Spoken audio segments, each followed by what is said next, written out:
I know you guys need no introduction, but we have Peter Forsgard with us today and Robin Wong, two great guys at Olympus Visionaries, and they're here to answer your questions. Anything about Olympus in general, but I wanted to kind of start out the conversation with sort of the big news that we have this week is with the release and launch of the Olympus E-M1 Mark III, and they also released the 12 to 45 Pro lens. And I know a lot of you guys asked a lot of questions on my other video when I was kind of, trying to get some questions from everybody pre-live stream. I just printed them out, but I know Peter and Robin have been going through them. So that being said, let me get. Do either of you guys still have the M1 Mark III with you, or? Yes. Okay, yes. Good. How about you, Peter? It's here. You have one too? Okay, I just got mine. I opened it up last night. But I'm sure everyone's kind of watched your videos on this camera already. But for those who haven't, let me hear your first impressions, Robin, of the camera and the handling and the differences that you found so far. What do you think its best features are, and what do you think you were looking for but didn't get? I think the E-M1 Mark III is certainly quite an interesting camera. It does have a lot of improvements that I like in comparison to the E-M1 Mark II, but it also has many similarities to the previous E-M1 Mark II. The camera, basically the body is exactly the same. The grid area, the EVF, the LCD screen, pretty much you're looking at E-M1 Mark II body, but it's upgraded into E-M1 Mark III. The biggest difference, I think, is the new processor, the Shrupik 9, where you have some of the big features from E-M1X being brought to the E-M1 Mark III, such as the handheld high-res, live ND, and it does have some new and cool features as well, such as the improved face and eye tracking autofocus, which I find to be very useful. It changes the way I shoot portraits. I didn't really trust the previous face detection, but now that with the new upgraded feature, I can just leave it on and just let the camera decide where the face is, and I can even choose which face I want to be in focus. Pretty much, in terms of reliability, it seems like it's a little bit more confident. The image stabilization is improved. There's minor improvements in the video shooting as well. So yeah, pretty much I think it's a good refresh to the E-M1 line. But I think like what myself and Peter has mentioned in his video as well, we do want to see a new image sensor from Olympus. I'm not hiding that fact. I do feel a little bit frustrated that they're still using the old image sensor. I do wish to see some improvement when it comes to image quality, like high ISO or maybe a little bit of more resolution and maybe slightly better dynamic range. I'm not asking it to be like 2 stops better or make a whole world of difference, but any little bit of improvement is definitely welcome. I think that's my only big complaint about the camera, but everything else, it is more of a refinement of what we already had in the E-M1 Mark II.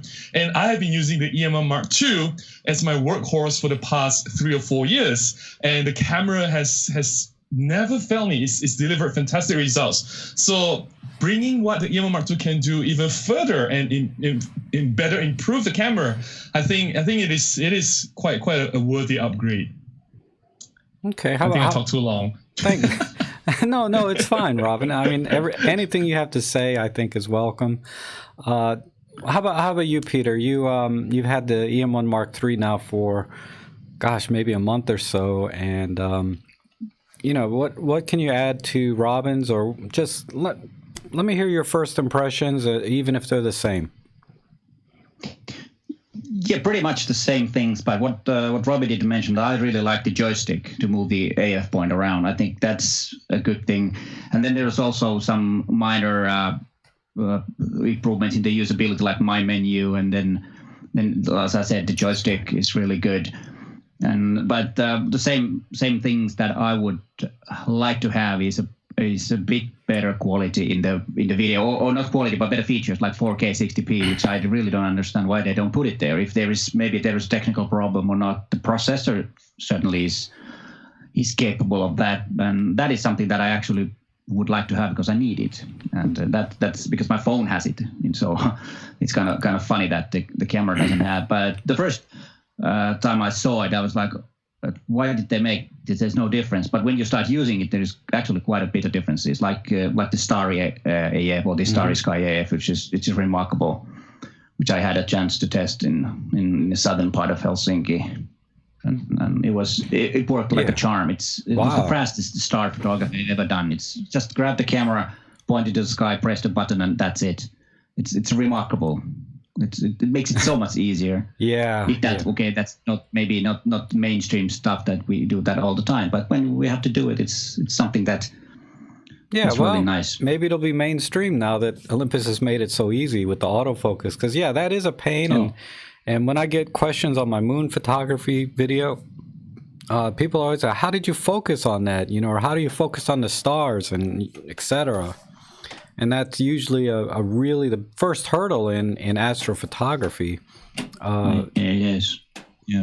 And then, you let the exposure be what it is. The camera can kind of do the rest from there.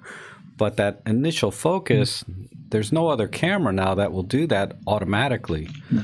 No. And then there was actually one question about which I'm not really sure about is that if you use the live ND for regular shots, because it stacks images, so in theory it should be a better image quality. I don't know, Robin, did you try that? Rob hasn't yet, probably, because he just got his camera last night. But I don't know, have you?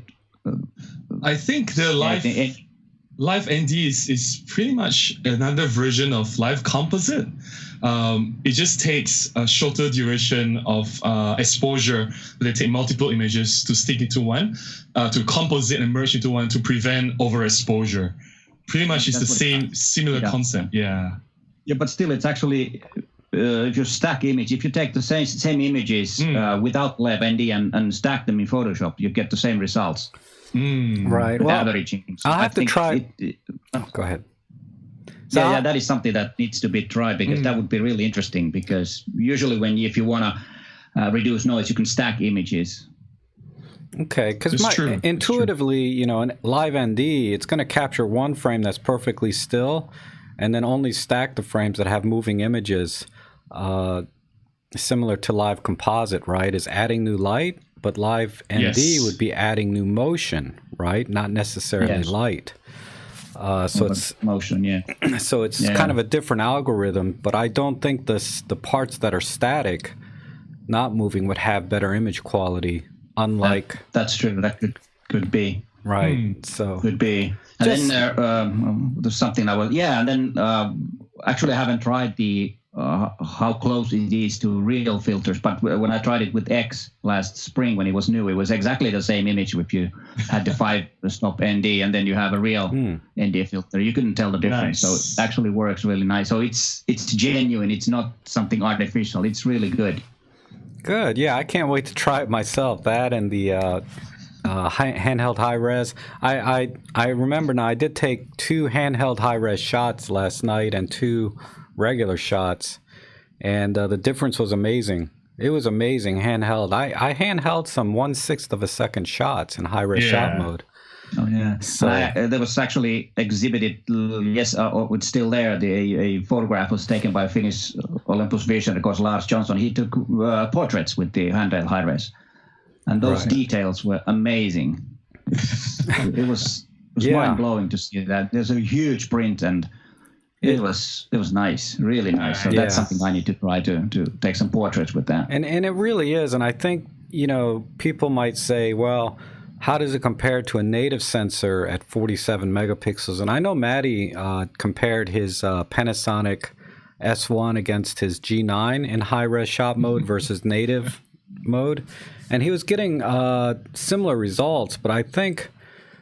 That's because it's like a glass and everything, and that's what Olympus's advantage is in the glass itself. When you shoot a handheld high-res mode, you're going to get a sharper image, 50 megapixels, I think, than most native 50 megapixel systems out there, because they don't have the same level quality of lenses that Olympus does, in my opinion. So you're going to get better. Go ahead. Yeah.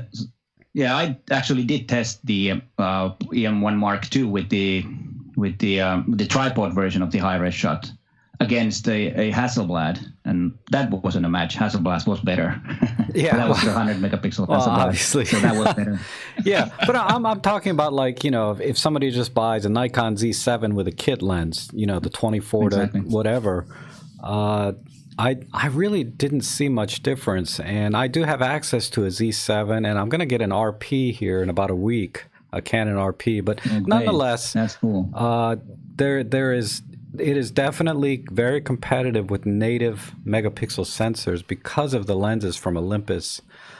They've always made excellent glass, and I think handheld high-res shot is an awesome feature to add to the camera without being one of those like just hype. It's actually really good.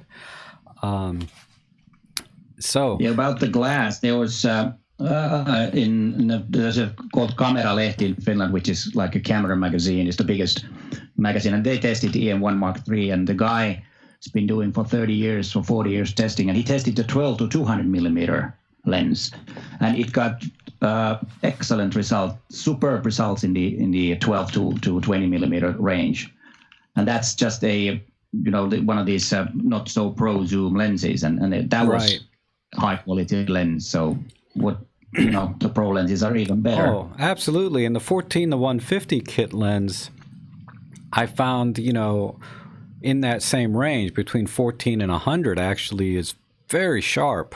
When you get over 100, you can kind of start to see the kit lens part. But I was impressed, and I've held off from getting that lens for a long time because I was like, well, those super zooms generally are kind of soft everywhere. But it's not. Olympus did a really good job. And that being said, let's talk about the new 12 to 45 Pro lens that came out. And I know both of you have been dealing with that lens or handling it. And you have some terrific videos on that lens where you do some comparisons between that lens and 12 to 40 Pro kit lens, or 2.8. So let me ask you, Robin, what is, as far as just the feel of it? I mean, I think did Olympus hit their goal of giving you a light, compact zoom lens with high quality? And how much better does that, or worse, does that lens feel on your E-M1 Mark II or even your Pen F or E-M10 Mark II, etc.? Let me get your first impressions on that lens and your thoughts. Sure. Before I do that, Matti Sulanto is in the chat. Oh, so hey, Matty. Shout out to Matti. Yeah. Awesome. It's Hi. Nice to see you. And well, 12 to 45 is certainly interesting. I have it right here with me with my E-M1, not mine actually, it's Olympus E-M1 Mark III. I asked for an extension of this loan. I have to return this tomorrow. The 12 to 45 is small, but I think a lot of people want it smaller. They expect it to be much smaller than what it is. But I also understand why it can't be any smaller than what it already is. Because if we make it too small, there'll be too much compromise. And I've done a video to compare the 12 to 45 directly against the 12 to 40 f2.8 Pro. And it is very difficult to see any difference in image quality. I'm not saying that this lens is better than the 12 to 40 because the 12 to 40 has the advantage of f2.8. It is one stop faster, right? We all know that it's a fantastic lens. It's been around for a long time. A lot of people are using the lens as a workhorse. But the fact that Olympus managed to make it smaller and it's lighter, it's only 254 grams. It fits smaller camera bodies like the E-M5 Mark III much better. And you still get the advantages of a pro lens. It's metal built, it is weather sealed, and even I think this is the first lens that actually has a proper IPX rating certification. It's IPX1. All the other Olympus weather sealed lenses didn't have this. This is the first one that has an official IPX rating. Mm-hmm. So yeah, I think Olympus did make a good lens. But I know that a lot of people are questioning, oh, why do we need to overlap with an existing? We have 12-40, we have the 12-100. But I also think, this is my speculation, but you can also see what's happening in the roadmap, the updated roadmap. There are other lenses in the pro category. There's a wide angle, I think it's about 8 to 25-ish. And there's also something along the lines of maybe 40 to 150 or maybe 50 to 200-ish. And I think these two other lenses are pro lenses as well, and there will be f4 constant. So Olympus is making a new trinity of f4 constant pro zoom lenses, and this is just the first of it. Don't take my word for it. I'm just speculating, and I really hope that it's true. But this is my initial, and I really like this lens. I've done a few videos about this. I've shot a lot of this, and I like the image quality that comes with the lens. Nice, and I'm excited personally about the 8 to 25 that may be coming out. That's something that I could use in professional work for me. Being in real estate architecture type stuff. So, and Peter, you've also had this lens for a while and have done some great videos on that. And I know something that you can talk about that Robin will not is about the lens hood. Does it have a lens hood, or how's it attached? Does it feel pretty solid? Yeah, it is solid. It's really good.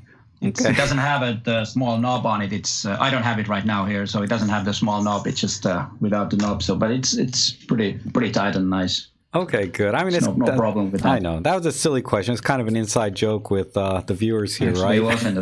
Actually, it wasn't. It was a good question. But what are your impressions about the 12 to 45? Do you feel like Olympus has really nailed it with that lens, with the target that they're going for, or do you think it's kind of out of place in the lineup now? What's your opinion?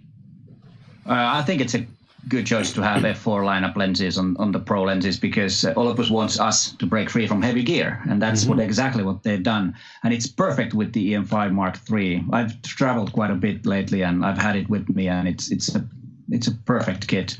And the only small thing that I would like it to have is the MF clutch, because I use the MF or the manual focus quite a bit, and that's something that's not there that would have been nice. Do you use the clutch? Go ahead. Yeah, I do use the MF clutch quite a bit with the 12 to 40 and other pro lenses. So that's something that I would have liked to have, but it doesn't. It's not there, so we can. It's nothing we can do about it. Right. I mean, do you use the clutch a lot for photography, or do you use it mostly in video? Because I use it occasionally in video, but I rarely use it in photography. Both. Okay. Well, I don't know. I just like to sometimes use manual focus. I don't know why, but that's something that I do. All right. And the size and the feel and everything is totally perfect. And the image quality is exactly the same as 12 to 40. I tested it against the 12 to 40, 12 to 100 millimeter. I couldn't find any differences. It's a bit better than the kit lens. When I was actually in London and met Jimmy from Red 35, and we discussed about the lens. And it's a bit better than the kit lens, but not much. But it has some advantages, like Robin said, is the weather sealing. And then the fact that it's not a electronic zoom, which I really don't like that much. But it's a good upgrade from the kit lens if somebody needs a bit better lens. And I bet it'll really shine with the handheld high-res shot mode, is when you're going to see it separate itself from the kit lens.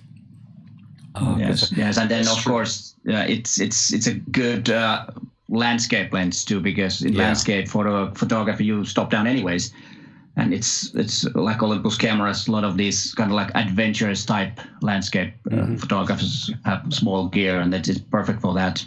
Yeah, I think it's, what would you say was comparable to in their current lineup in terms of size and weight? I mean, my gut feeling is maybe the 75 f1.8 is kind of the same size as that lens, but I don't have it right now, so I can't really say. Just about, maybe it's a bit smaller. Okay. Oh, even smaller. That would be good. Because like you said, just about the same size. I think, personally, I think Olympus really did hit their goal of of giving us a lens that's small and lightweight, but very high quality, weather sealed. Hopefully they'll do some primes as well in that sort of frame or mindset, because I'd really like to, and we've all said this before, right? We'd like to see some small f1.8 primes that are weather sealed, that don't cost an arm and a leg, right? Yeah, exactly. Yeah. And if you look at the roadmap, the updated roadmap from Olympus, there's a line in the pro lens category from 12. It says bright aperture or wide aperture primes from 12 mil all the way to 75 mil. So I think all the primes, the 12, the 25, 17, 45, and 75, will get updated with weather sealing. Just my guess again. Okay. Exactly. I had the same feeling. I don't know anything about it, but that's my feeling. Can I pick up a question? Yeah, that's what I was going to say. Is why don't we go ahead and open up this to the audience? It was about in the the 12 to 45 actually, and how does it compare with 12 to 50? And all I can say that I've tested them both, and the 12 to 45 is better, a lot better. And it's not an electronic zoom, which, as I said before, I didn't really care about those electronic zooms. The only better thing about the 12 to 50 is that it has a macro feature. So if you need a macro, then that could be a good choice. Okay. If you can find it somewhere, because they don't make it anymore. This is a good question, and I'm sorry we're picking up the questions late here, but now that Olympus has the live ND filter, but in practice, how often do we really need an ND filter? I mean, would you recommend like somebody that doesn't have the live ND to get an ND filter? I think the actual ND filter will still have more advantages, right? An ND filter actually cuts the light, so you can use it at any shutter speeds. The live ND in the Olympus camera is actually a composite mode. It's a way for the camera to simulate the ND environment. It's not a real ND, but it is a simulated effect. But it comes really close to what you get with an actual ND filter. I will still think that if you don't have the live ND, it's not a deal breaker. Just buy an ND filter. Yeah. Okay.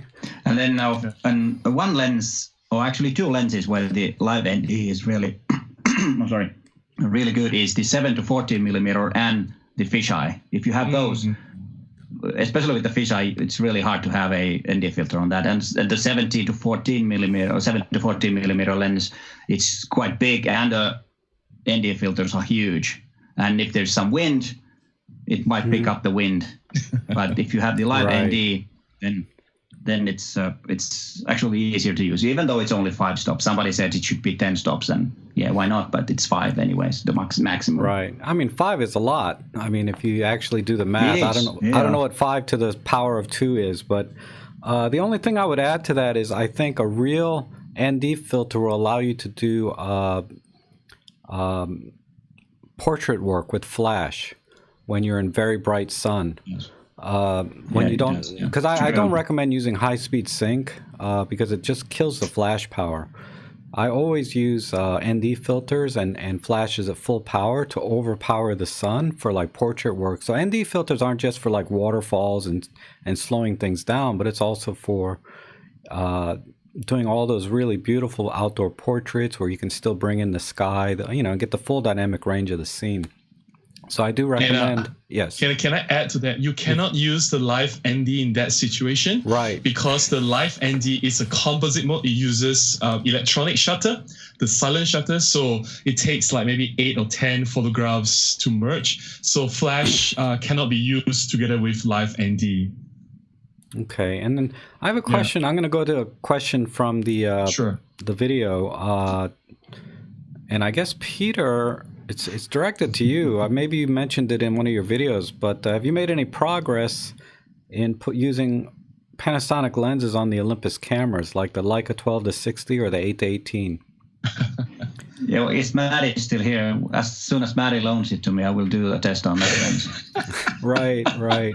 But did you talk about that in a video, or are they just presuming? No, I've because we've still been overdo the video that I'm going to make together with Matti is to test how the Panasonic lenses work on Olympus bodies, and Matti is going to make a video about Panasonic bodies and Olympus lenses. But because we've been busy, or I have been traveling, we haven't had the time to actually sit down and just film it. Right. We have everything, figured out, but it's me. Yeah. I also just asked Matty when we were testing each other. I asked him when is the next crossover video between Peter and Matty, because I think a lot of people are looking forward to that. Yeah, well, we have been talking about it a lot, and it will come nicer, bigger than ever. Okay. I don't know if Matt is still here. Is he? I don't know. I hope he is. Sorry, I just ran across another question for Robin. Is do you use Matrix? And this is from Bryce Powell.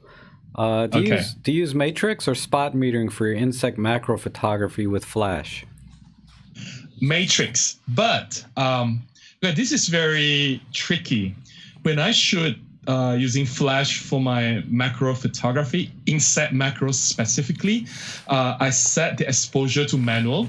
So that overrides the camera's metering. So whatever I choose, matrix, center weight, or spot, it doesn't matter because my shutter speed, aperture, and ISO are fixed. The ISO is always at 200 for maximum sharpness, best contrast, color, better highlight recovery, right? So ISO is fixed at 200.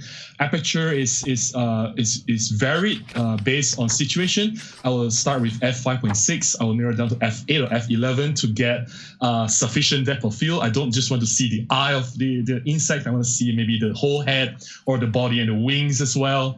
So that's f8 to f11. Then the shutter speed is usually very fast. It's between 1/160th to maybe all the way to 1/250th of a shutter speed. So that's fixed. And on the flash, it is usually on manual. So I used to use TTL, it's fine, but it changes from time to time. I can't get the TTL to be consistent.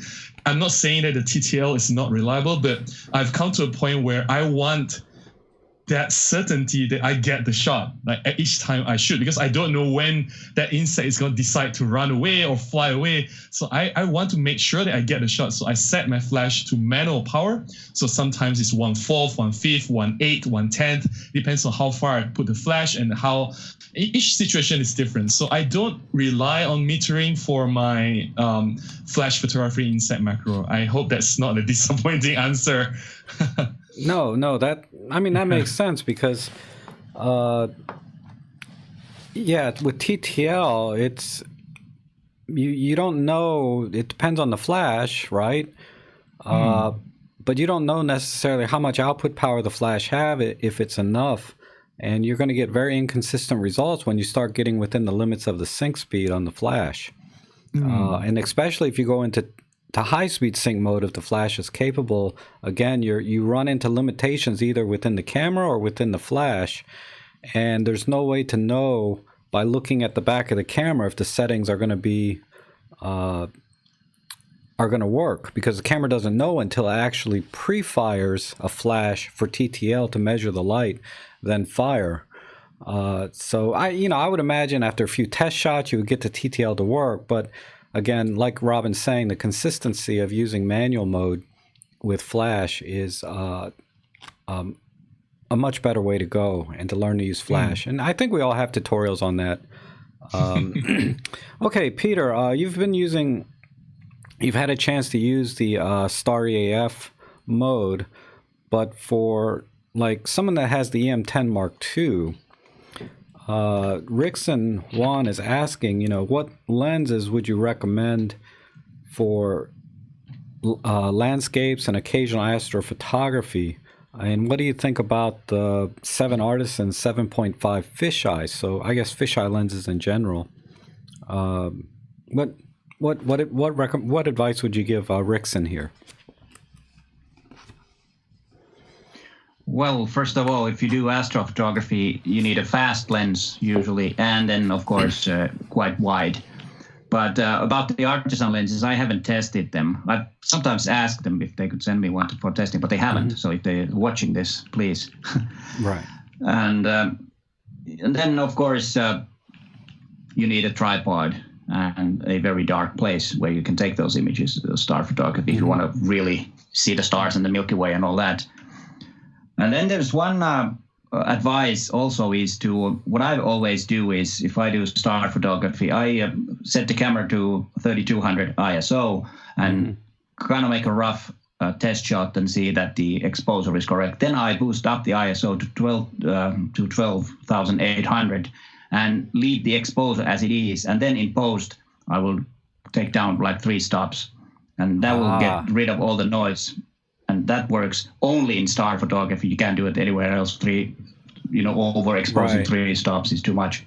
But it works perfectly. You can get almost totally noiseless images of stars. You can do that. So you actually take shots at different ISOs. Yeah.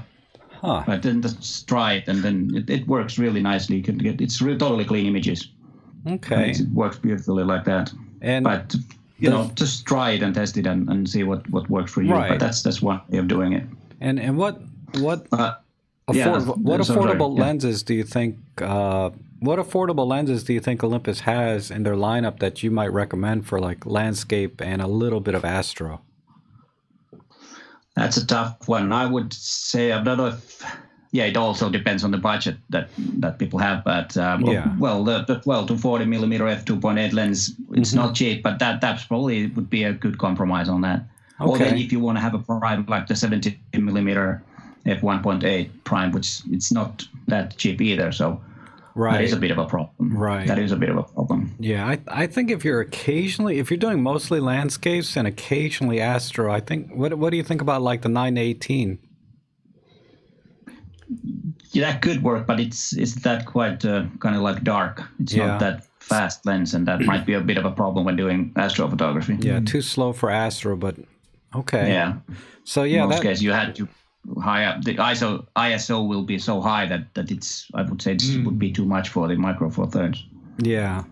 So pretty much, there's no really workaround in astrophotography. You need an f2.8 and f2. The faster the better. That's the fact. Can't really nothing about it. And that's regardless of sensor size, right? Because when you think about the size of a sensor relative to the entire universe, how much difference is this? True. That's true. Okay. Yeah, that was a good question, though, I think. It was. And which of the two of you, who do you think shot more film? Film, as in the analog photography. Yeah, because I have a question related to that. I've never touched film. I'm a digital photographer. How about you, Peter? Really? I did. I have. Okay. I started my career with film. All right, so this is a good question for you then. This is also from Bryce. He's asking if he can use his EM5 Mark II effectively as a light meter for film photography. If so, what is the relationship between the camera's ISO and film-rated ASA or ISO?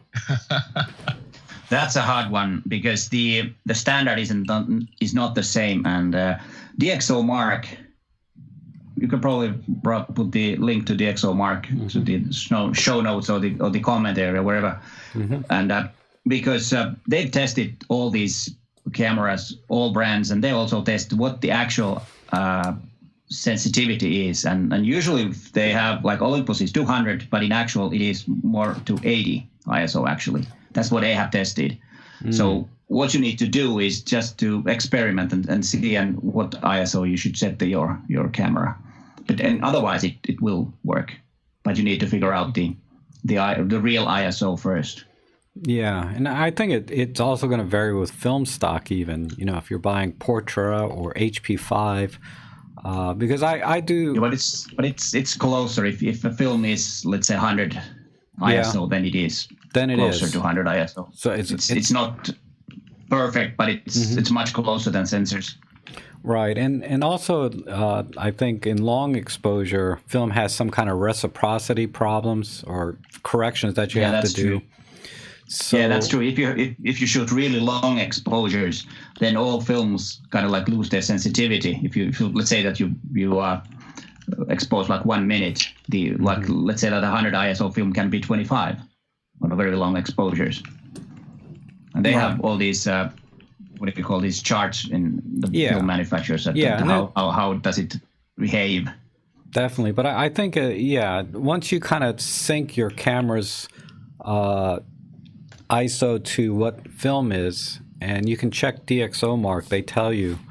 And there's some other sources too, and research a little bit on reciprocity. That's a good start. That's a good start. Yeah, but that's a good place to start.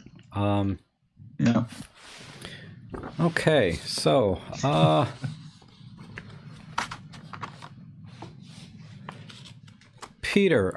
Robin. Six Pack's Business saying he's prepping for a wedding and he wants to add one lens. Okay. He's asking, should you get a 40 to 150 Pro or 25 f1.2 Pro? What would you think? What? If you had to choose one. If you had to choose. I'm reading his chat. He says he has 714 and 12 to 40 Pro. I would say go to 40 to 150 Pro because yes, the 25 f1.2 will give you some advantages, but that focal length can be covered by 12 to 40. So if you get the 40 to 150, you can get different kind of compositions and framing and different kind of variety shots you can add to your collection of photographs to give to your clients. I think that the 40 to 150 will give you more value in this sense, give you more coverage than what you already have with the 714 and 12 to 40, and that's a better, I think, decision to make. Okay, good. All right, Peter, this question's about on the E-M1 Mark II, about using CAF on the E-M1 Mark II. Okay.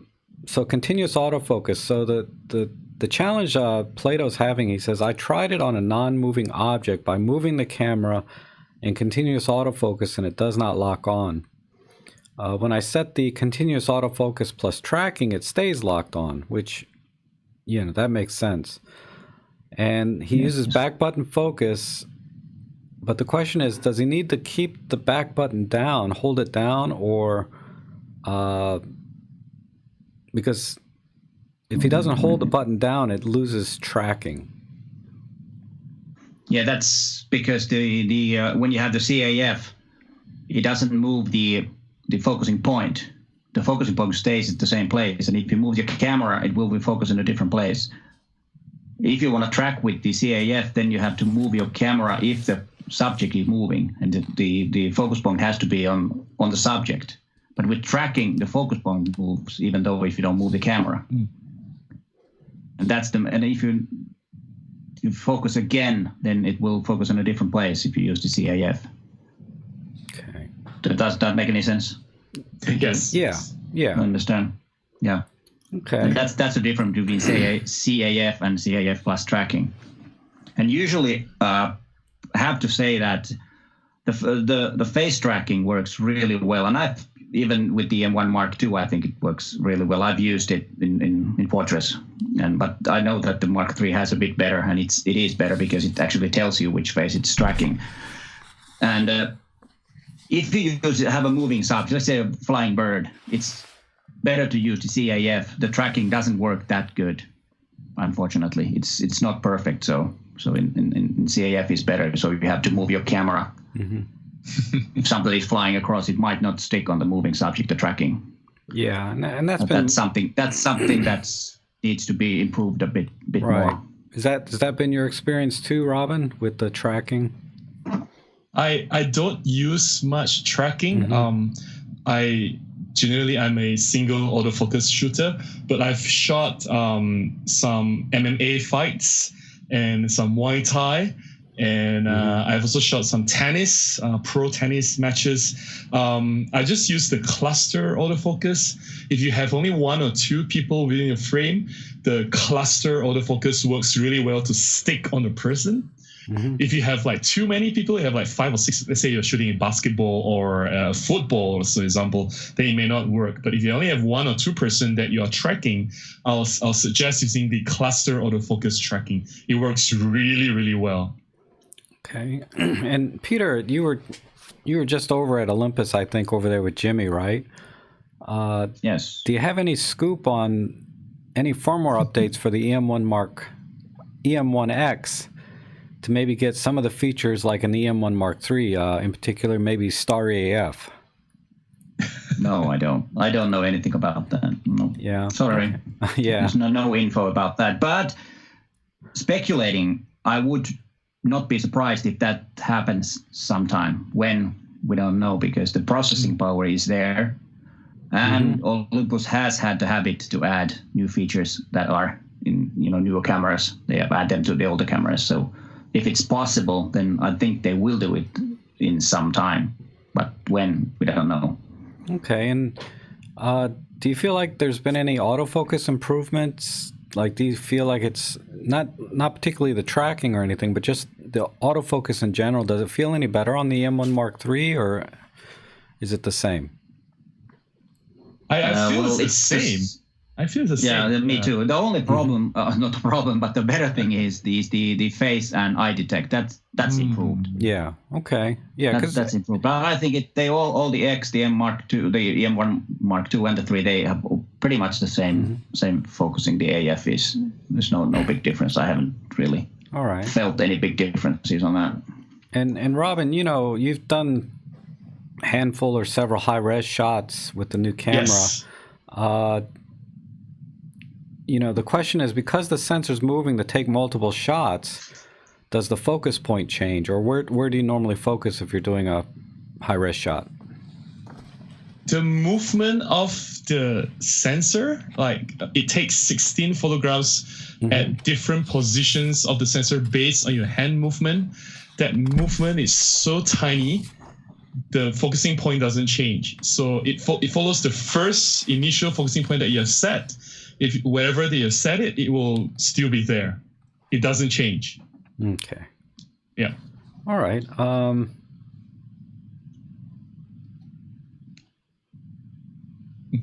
Sorry, the thing scrolled up really quickly here. Yeah, there's.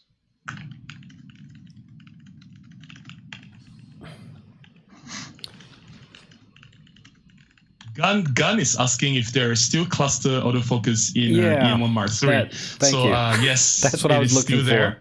And the performance is the same with E-M1 Mark II. As far as what I've tested, it's pretty much the same. Okay, that's right. All the EM1s have that cluster focus. I've never used that, but it looks cool on the videos that I see.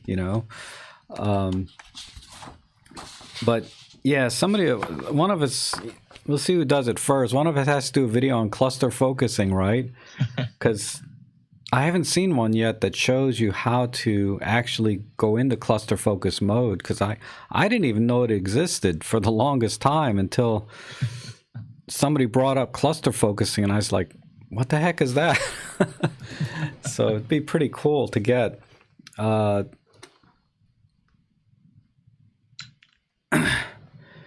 Okay, this is an interesting question from Mark Wolf. He currently has an Olympus EPL7, and he wants to get the electronic viewfinder for it, the VF4, right? So his question is it worth it to get that, or just upgrade to an EM5 II or a Pen F? So I'll let Peter go on that, since I know you have a Pen F. I don't have a Pen F. Wait, how about Peter? I could have sworn I don't. Neither of you have a Pen F. No, we don't. No, I've only used it when it was brand new, but for some reason I never really got or got one. Wow. So you can answer that, Rob. You have Pen F. No. Yes. You guys can't be visionaries unless you own a Pen F. Oh, really? Well, don't tell Olympus Finland anything about that. I'm just kidding. But okay, what do you think about sticking with the EPL7 and adding a viewfinder, or just getting an EM5 Mark II? Between those two choices, the EPL7 and EM5 Mark II they're designed for different purposes, right? If you go for the EM5 Mark II, you don't just get the viewfinder, you get a lot more. You have weather sealing, you have much better controls for video shooting, you have upgraded image stabilization, you have tripod high-res shot. There is just so much more upgrade in comparison to the EPL7. So if you're going for the EM5 Mark II, it's actually quite a big step up.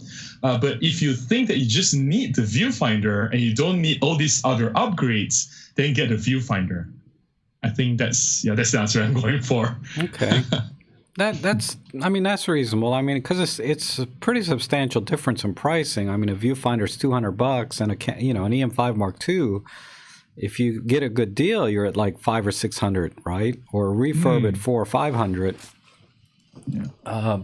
But I think you're getting every penny's worth. If you go with the M5 Mark II, it's just a matter of if you want to spend that much more. And the Pen F, that's still holding its value pretty well in the used market. That camera makes a great second camera. I wouldn't upgrade to that camera from an EPL7, in my opinion. But if you have like extra money and you want that camera, that's a good time to get that camera, not as an upgrade. So that's my opinion on the Pen F. Never buy that as an upgrade. Always buy it as a second camera. Or if it's going to be your only camera, that's fine. Because it's a very unique camera. All right, so let's try Peter, because you did some eagles and birds in flight, and you sat down with a pro birds in flight photographer recently. Yeah. And yes, I did. The question is really on the EM1 Mark II.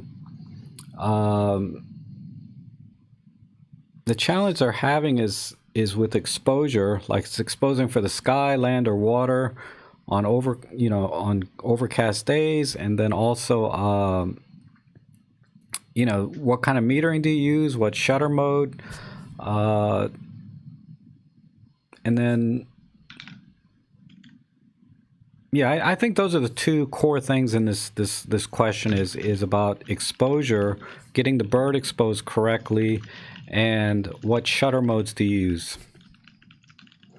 Well, birds that are flying, they're going pretty fast. So shutter priority could be a good option, just to set it like 1,000th of a second if you want to freeze the action. Of course, if you want to pan, then it's a different thing. And about the exposure, the principles are exactly the same in no matter what you do. If the bird is totally white, then it's of course a bit hard thing. You need to stop and not stop down, but put the the exposure compensation and play around with that, so you don't blow out the highlights on the bird's back, which usually happens. But otherwise, right, it's not really a different thing. But of course, if you have really bright sky and then you have a really dark bird, then you need to exposure, or the exposure compensation has to be on the plus side, so that you can get some details in the black bird. And then of course you will start losing details on, or the sky might get too dark. Then you just need to do it in post. Okay. That's and I think this question was from Jane Mack. He did say he's using center weighted metering shutter priority with the natural color profile. About the metering modes, with Olympus cameras, there is a better way. You can use the flag colors and check out the histogram. It doesn't matter which metering mode you actually use. You might get a bit better starting point with certain metering modes, but they actually, to be honest, they're totally useless nowadays with mirrorless cameras when you have all that other information, which is better.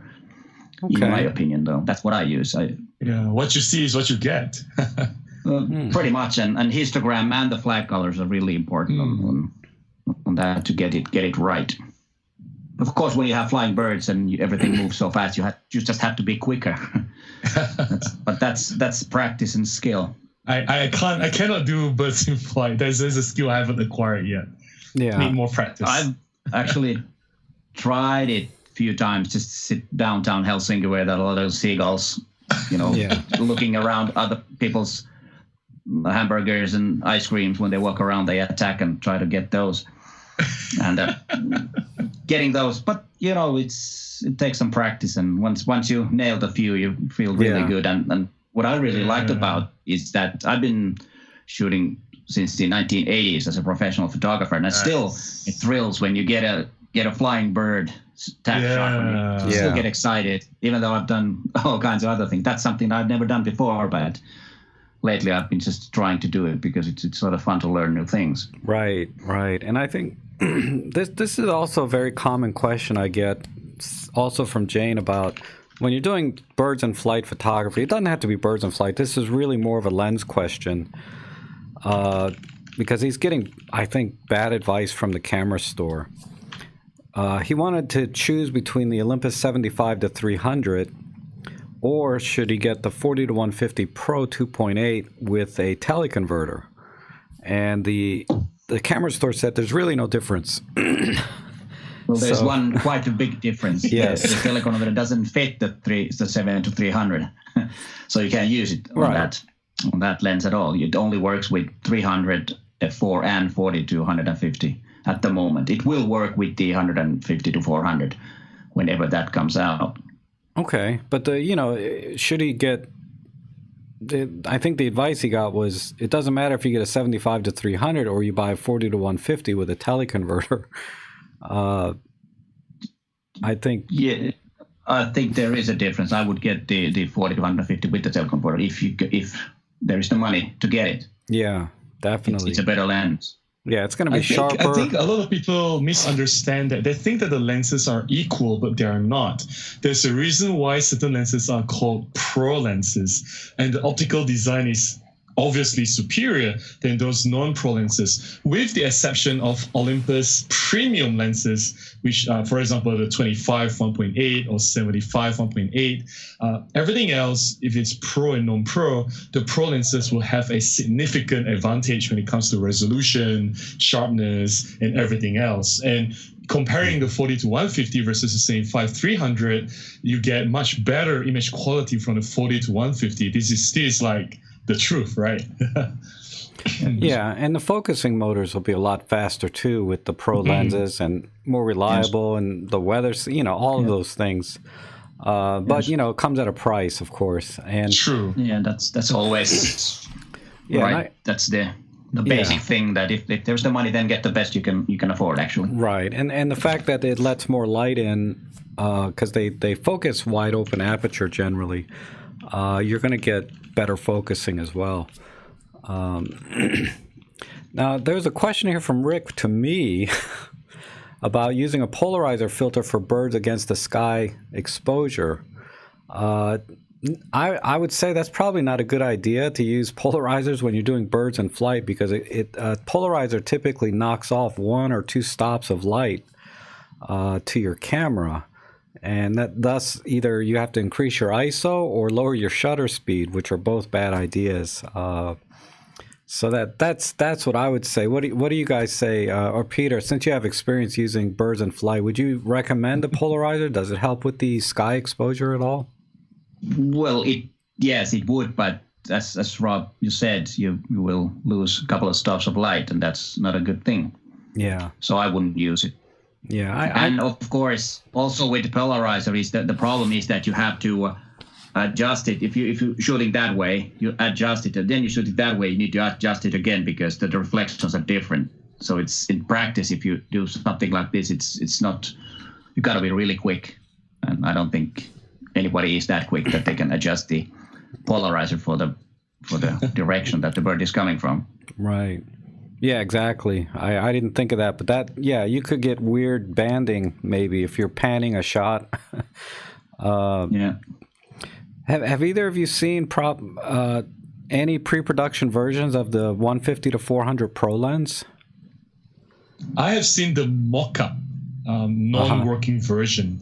Mm-hmm. Not pre-production. It's probably the same that I've seen. I don't think they have that many. Could be. It's a non-working unit. But I have no idea when that lens is coming. They've been announced. I think it's been announced 3 times already. So maybe the 4th is the real thing. I don't know. Hope so, because that is something. When I was photographing the birds in Lapland in January with Jari Peltomäki, I had the 300 millimeter.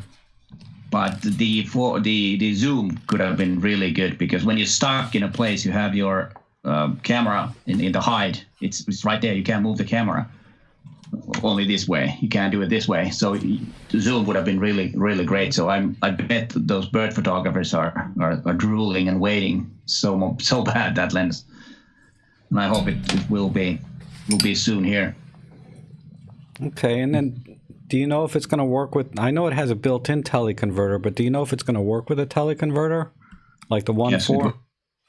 Yes. It will, and 2, so it will be 2,000 millimeters with the 1.25 and the 2 and the 2.0 extender, and that is, handheldable. So that's going to be really crazy. All right. Hopefully there's less echo now. I forgot to put my earphone in.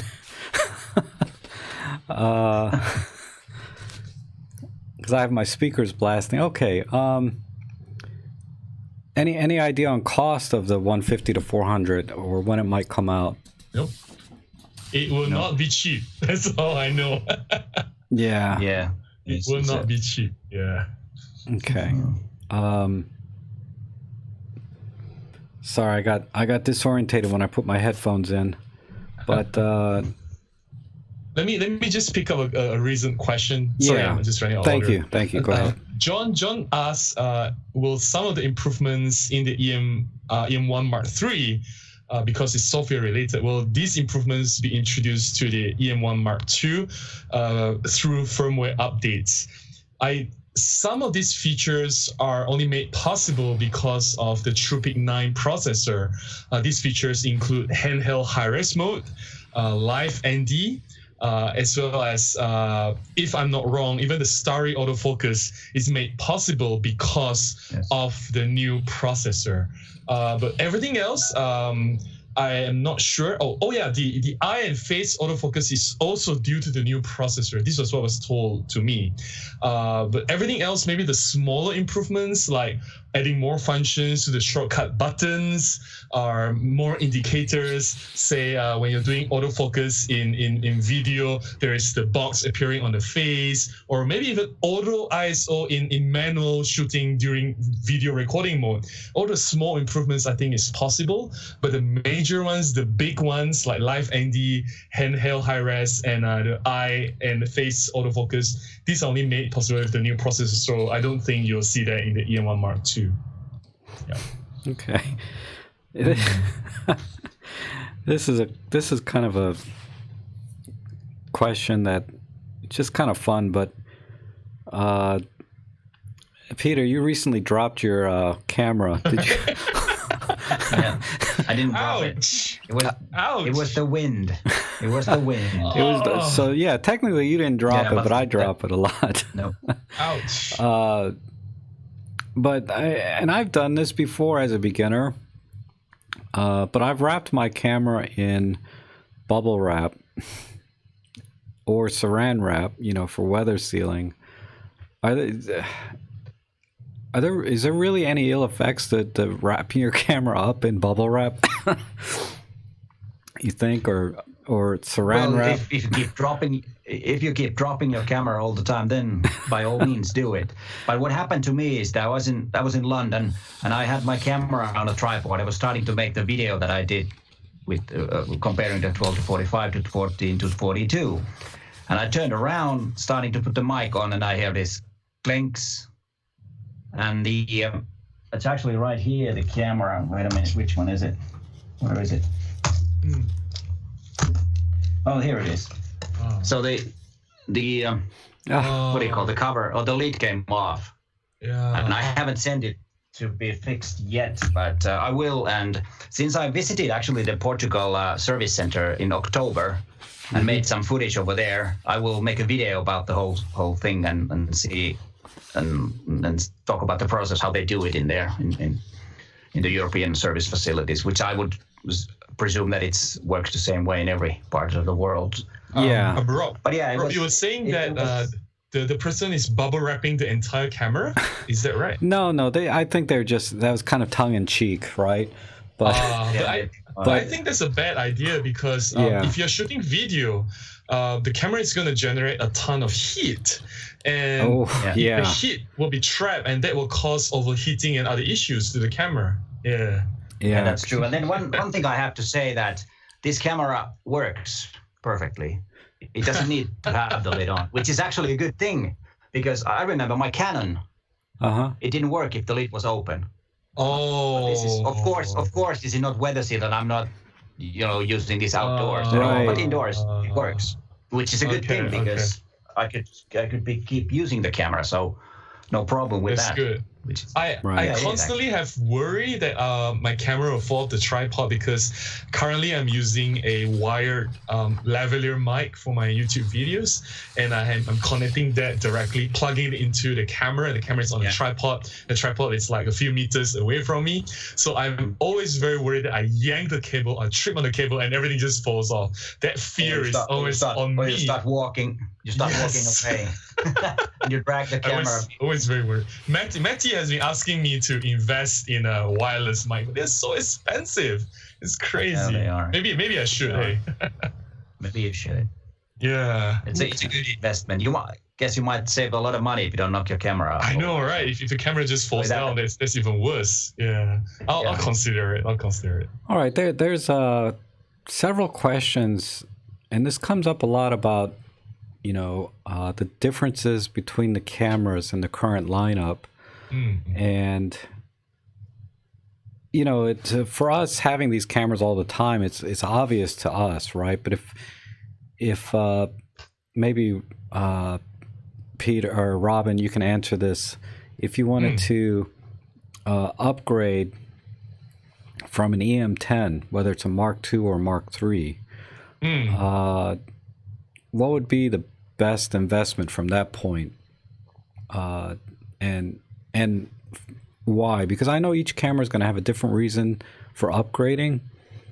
Like I would get an EM5 Mark III over an EM1 Mark II for me personally, but I wanted to hear your thoughts on if somebody has an EM10 Mark II or Mark III right now, what camera would you recommend as their next camera?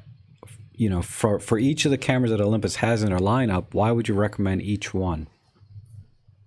Okay, I think there are only three options now. We're looking at the EM5 series, EM5 Mark III, EM1 Mark II or Mark III, or EM1X. Well, if you want to go for EM1X, you have to know what you're doing, right? Either you're shooting birds, wildlife, or you're a wedding shooter, or you're a professional shooter, and you really need the big, beefy grip. And that camera is much larger, much heavier than everything else. So I think that's probably not the camera for you. But if you know what you want, you'll probably go for the EM1X already. So this comes down to only two other cameras, which is the EM1 Mark II or Mark III, or the EM5 Mark III. So both cameras are very similar and very different at the same time. If you like the small form factor of the EM10, if you want to maintain that lightweight portable build, it's easy to carry with you. You don't feel the weight in the camera bag. It's very small. You have very small lenses to match, and you really like it to be that tiny. Then the EM5 Mark III will make sense because that's very, very small. It's just slightly larger than the EM10 Mark II or Mark III. However, if you want the best of the best that Olympus has to offer, and budget is not an issue, you have some spare cash to burn, and you just want to get the absolute latest and greatest from Olympus, EM1 Mark III. It has all the bells and whistles. You can do a lot more with EM1 Mark III. But having said that, you're not really losing out if you're going for the EM1 Mark II or EM5 Mark III, because you still have the same image sensor. The all-focus performance is pretty much the same. You get the same image quality and same video quality. So it's really up to, first, how much money you're willing to spend, or if you really need a camera to be small. I think that's what I'm going for. Okay, and that said, Peter. I agree. Yeah, I agree on every word that Robin said, and I would check out the prices, because right now, at least here in Finland, you can get the EM1 Mark II really, really good price. So I think because it's cheaper right now than the EM5 Mark III, then definitely would be the EM1 Mark II because of the price. But as Robin said, all those three, but I would probably leave the X out. I'm not really sure that would be it. If this was a question about street photography, graphic design and stuff like that, then I would say that either one of those that Robin mentioned would be a good choice. Okay, and then the E-M5 Mark II, the E-M5 Mark III, and the Olympus, the E-M1 Mark II. And this is probably an impossible question to answer, but I think of those three cameras, which one do you think will get an update to its autofocus system, or most likely to get one? EM5 Mark III and EM1 Mark II, because EM1 Mark III is the latest firmware is 3 point something. So I think there'll be 1 or 2 more firmware upgrades. EM5 Mark III is new. There's no firmware upgrade yet. There's only a minor update. So in the future, there'll be some improvements if there's any. But EM5 Mark II is a 5-6-year-old camera now, so Olympus may release an update, but it will not be a significant one. And there's only so much you can do with a previous image processor, which is already outdated. So so EM5 Mark III and EM1 Mark II will get better upgrade possibilities in the future. Right, and now TruePic 9 is out, so it'll be interesting to see how much longer the TruePic 8 will get significant updates, because I feel like the TruePic 8's been maxed out now. Probably has. Yeah. In terms of performance, unless you have 2 of them in the camera. Yeah, right. And I think, what was the other question? Leon's saying I should have a checklist, right? Yeah, I should make a checklist before I do these videos. Like, remember to put my headphones in. It's like flying. You have all this checklist that you have to do when you start. Right. Start flying an aeroplane. You could have probably one of those. And then I guess since we're all doing video now, the three of us, pretty regular, someone's asking, do we use external recorders for voice, or do we use the phone with the mic? I use lavalier mic, the one you can see clipping on I clip it on my collar or my t-shirt, and I just plug it in directly into the camera. That's it. 0 adjustment. The level is set to 0. Everything is just by default. Okay, so you don't use your cell phone for external recording at all? No. Right? No. Because the suggestion is that you can start the camera recording at the same time as you start audio recording with your phone. Yes.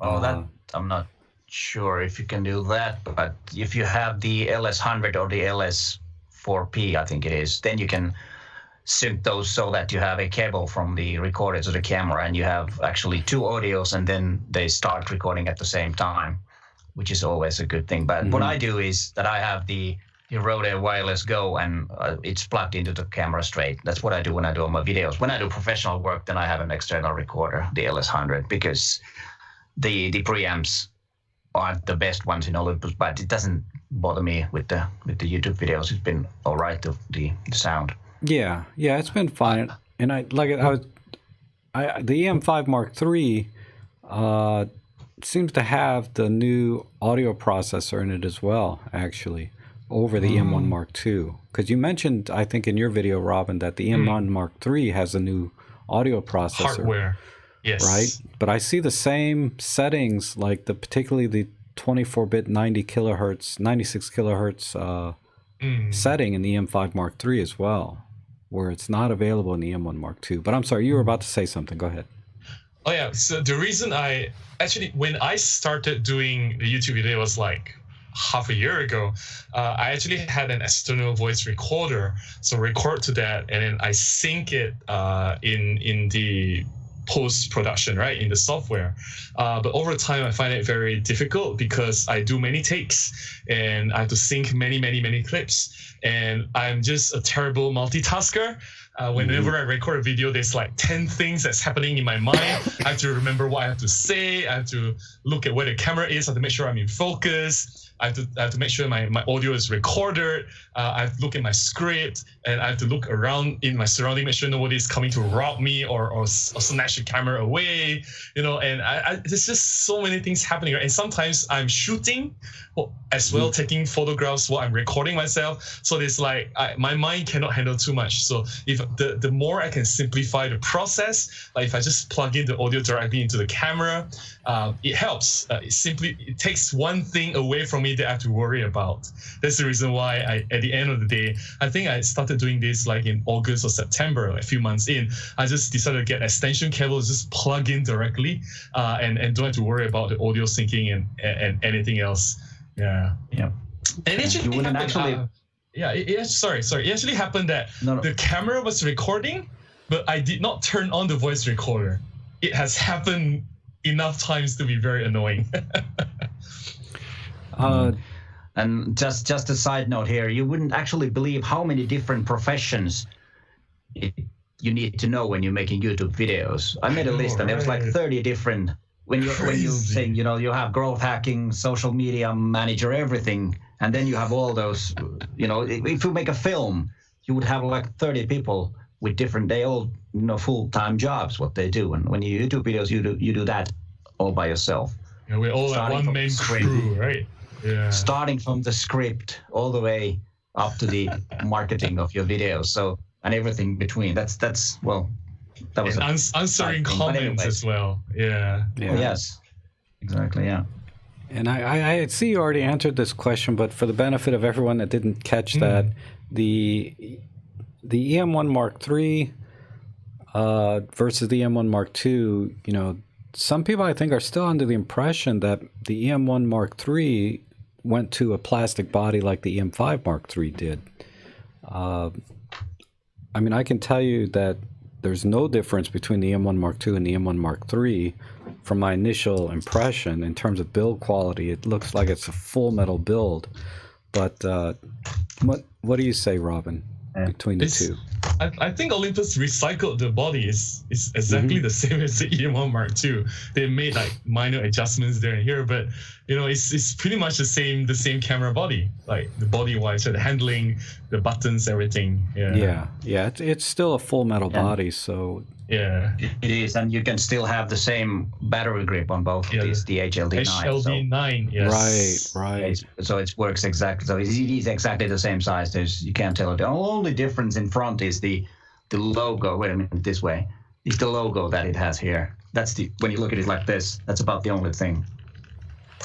Okay. And then on the back you have the menu button on this side. And then the info button is down here. That's about it. And then the joystick. Those are the main differences if you look at the camera. Right. And is there any ideas on, this is about video again, about breaking the 30-minute limit on the cameras? I don't know why the ones in the US do. But anyway, yeah. Have you heard any news or gotten any feedback about recording longer? I will continue to give my feedback to Olympus Malaysia, so hopefully someone somewhere will listen to our feedback. Yeah, it's kind of crazy thing because the whole thing start is because it has to do with taxes. Because in the EU area, if a camera is recording more than 30 minutes of video, it's a video camera and it's a higher tax. Don't ask me why, but that's Europe. Yeah, exactly. And there are some.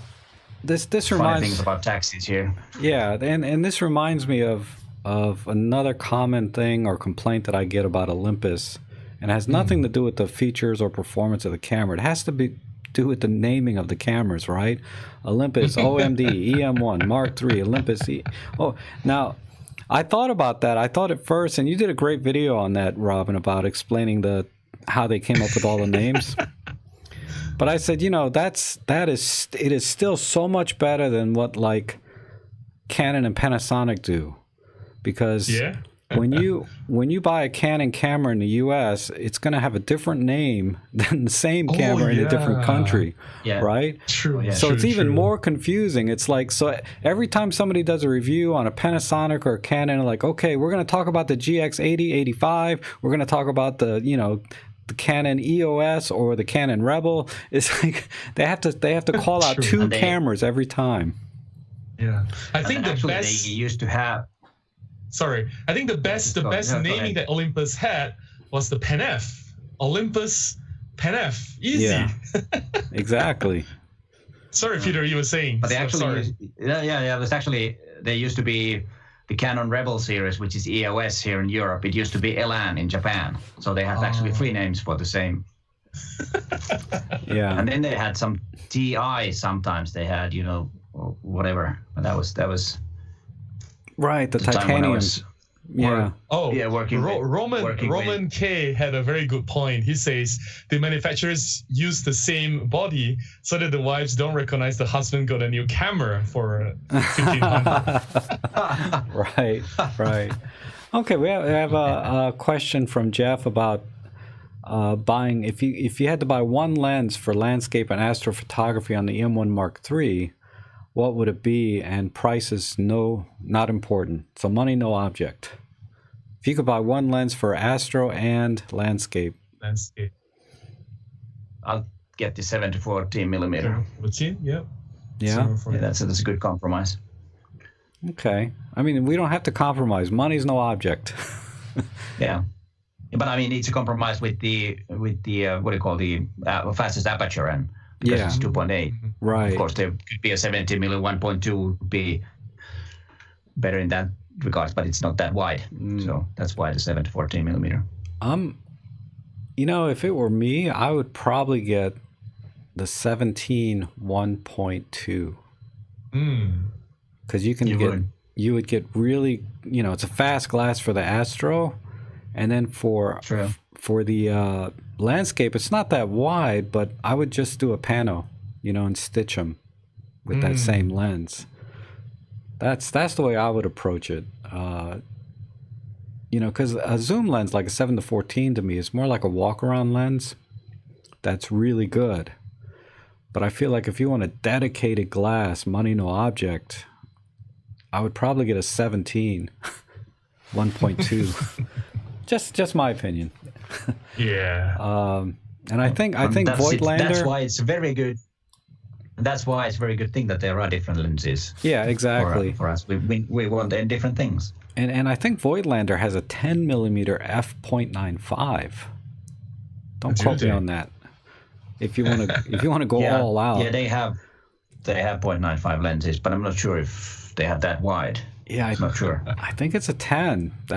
It's manual focus, but you know, landscape astro, that would be one of mine. Okay. Let's see.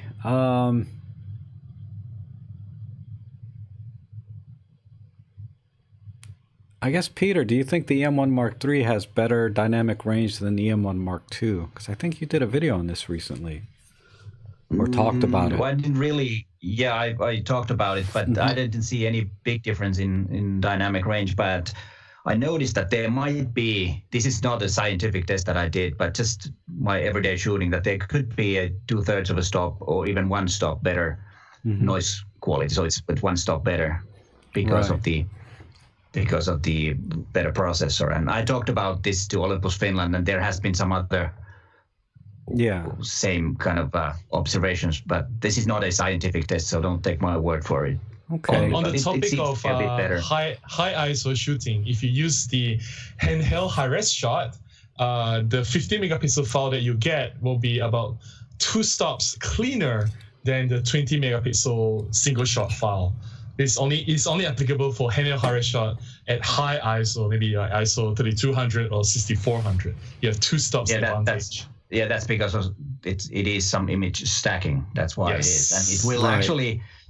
Another thing why the high-res shot, it's a handheld or tripod, is the thing that the same place will be read with 3 different pixels, which will give a better image quality. And you know, I think it's important to note, because I've only read this, I haven't tested for myself, that when Olympus, and it may not be only Olympus, but with the Olympus cameras I looked at in some older articles, they, like on the E-M1 Mark II, they said that the firmware update gave a little better performance, like a third of a stop or 2/3 of a stop, but it was only it was only for the JPEGs. It didn't affect the RAW file. So no, that's not. Actually, it's not true. It did, in my opinion. Okay, yeah. Like I said, because I could be remembering incorrectly, but I wanted to. But I do see that time to time when, you know, if my memory was better, I could tell you exactly where I read this. But a lot of times when manufacturers make a claim that it's getting one stop better improvement through a firmware update, it's really only being applied to the JPEG and not the raw image itself. But not, like I said, I don't know if that's the case with these Olympus firmware updates or... They did say that because that's what they always say. And Olympus is actually known that they don't tell you everything, even good things. Right. But yeah, I'm personally, I'm very happy with the dynamic range of all the Olympus cameras, really. But I have been able to push the E-M1s, you know, more than any of the other cameras, and the E-M5 Mark III, with less noise, that is. So they're really good. But I mean, what's your latitude, do you think, on, say, the E-M1 Mark II when you're pushing and pulling in Lightroom, for example? What if you expose the image correctly, but you still need to pull up the shadows, how many stops would you say you were comfortable with? Or if you had to pull the highlights down? One or two max. Highlights can be more because you don't see the noise in the highlights that easily versus the shadow areas. Yeah, I think the most I dare to recover from the highlights and the noise areas would be 2 to 3 stops. 2 to 3 stops at the highlights, 2 to 3 stops at the shadow. But it also depends on what kind of lighting, the quality of light. It also depends on the situation, whether there are details, like if the sky is already all white and it's all, you know, there's nothing there, there's nothing much to recover, right? But I'm using Capture 1, so it might be slightly different on how they work. But yeah, pretty much about 2 stops or 3 stops. I did a video about this. Yeah. Okay, and then what do you think? Oh, go ahead. Yeah, I usually expose my images really, really bright, and I always, lower down the exposure 1 or 1.5 or even 2 stops to get the image into life. So and add some contrast. So I usually don't boost up the highlights because they are already right there on the edge. Okay, that's the, let's say, the best way to get the best image quality, in my opinion. Right. And I think there's people that were looking for, and this is going back to the E-M1 Mark III, they were looking for a better EVF, maybe a better live view screen, illuminated buttons. They were looking for a lot of things. I mean, everybody's different, really, what they're looking for in a camera, right? Because on paper, for me, the G9 looks like the perfect camera, right? Or the S1, for that matter. Actually, the S1, because it has top plate LCD, illuminated buttons, excellent EVF. But then the thing weighs 1 kilo. So it just rules it out for me completely. But if someone were shopping right now, where do you put priorities when you look at a camera? Like, because you both have said, I think, that you're not going to get the M1 Mark III right away.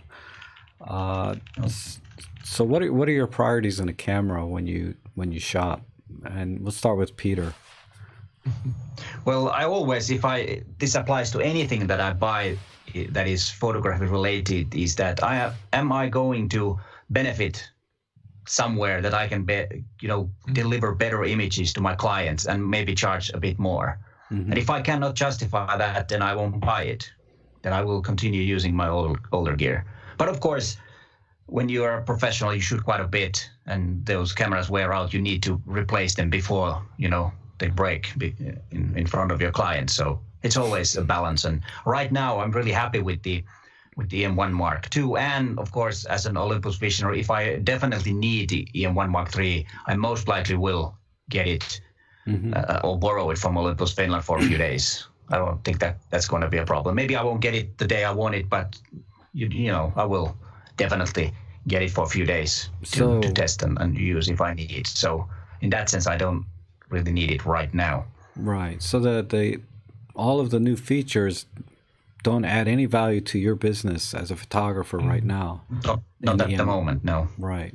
If you were an astrophotographer, I'm sure you'd probably consider it. Right? then I would. Right? I would, yes. No, but That's true. that's true. So you're very pragmatic in your choice, which is why you don't have a Pen F, because there's nothing pragmatic about that camera. So I would assume the same thing for you, Robin, or what is your criteria? I agree with Peter, but I see myself as two different photographers. One being an enthusiast, a hobbyist, where I do my personal projects. I do my shutter therapy sessions. I shoot whatever that I want. No client to please. I don't care about delivering my images. Then something like EPL 8 or EM10 series would be sufficient. I can nail the shot, very decent image quality. I don't need the best of the best. I don't even need the latest EM10 or EPL series. It can be EPL 7 or the first EM10 or even the first EM5. I'll be very, very happy. And I'll be happy with just the kit lens, maybe the 12 to 50 or maybe one prime lens at the 25 1.8. That's more than I need for my personal shoot. But when I look at it from a business point of view, I have to go with Peter.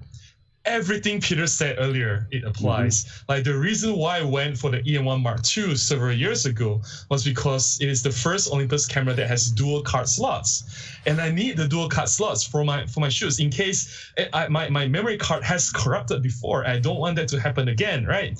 And of course, the E-M1 Mark II, the autofocus is improved so much. And, it helps me to nail the shots more confidently. And it's just in every single aspect has improved so much that it adds so much value to what I do and what I can deliver to my client. And coming to the E-M1 Mark III, of course, it is a great camera, and I've mentioned that a few times in my videos. But I don't see myself needing these features immediately. The E-M1 Mark II is more than sufficient to deliver or to perform in everything that I need it to do. But the one particular feature that I would really like from the E-M1 Mark III is the face and eye detect autofocus, because I shoot a lot of humans. I do event photography, wedding photography. I do corporate portraits. So that face detect, it helps where you don't even need to worry about where the focusing point is, and the camera will get it for you confidently. That to me, it changes the way I shoot in my professional work. But I have also been so efficient at moving the focusing point that I don't really need it at the moment. I can live without it and still get a result, still can deliver to my clients, and everything works fine at the moment. So yeah, I hope that answers the question. Okay. Can I one comment about the face detection in E-M1 Mark II? It has worked for me perfect. I haven't had any problems with that, so I don't know. But of course, I tested the E-M1 Mark III. The E is better. It's better. Still, yes. Right. No problem with the E-M1 Mark II either, so it works fine for me. Now, this I think is an interesting question.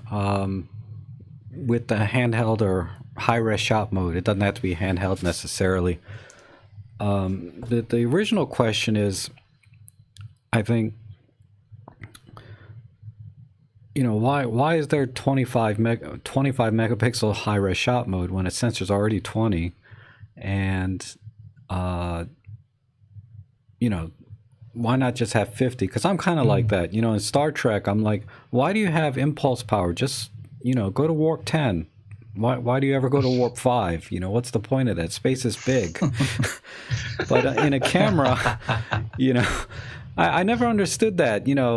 Warp 5, engage. I'm like, you have warp 10. Just go to warp 10. You'll get there sooner. But anyway, same thing with high-res shot mode.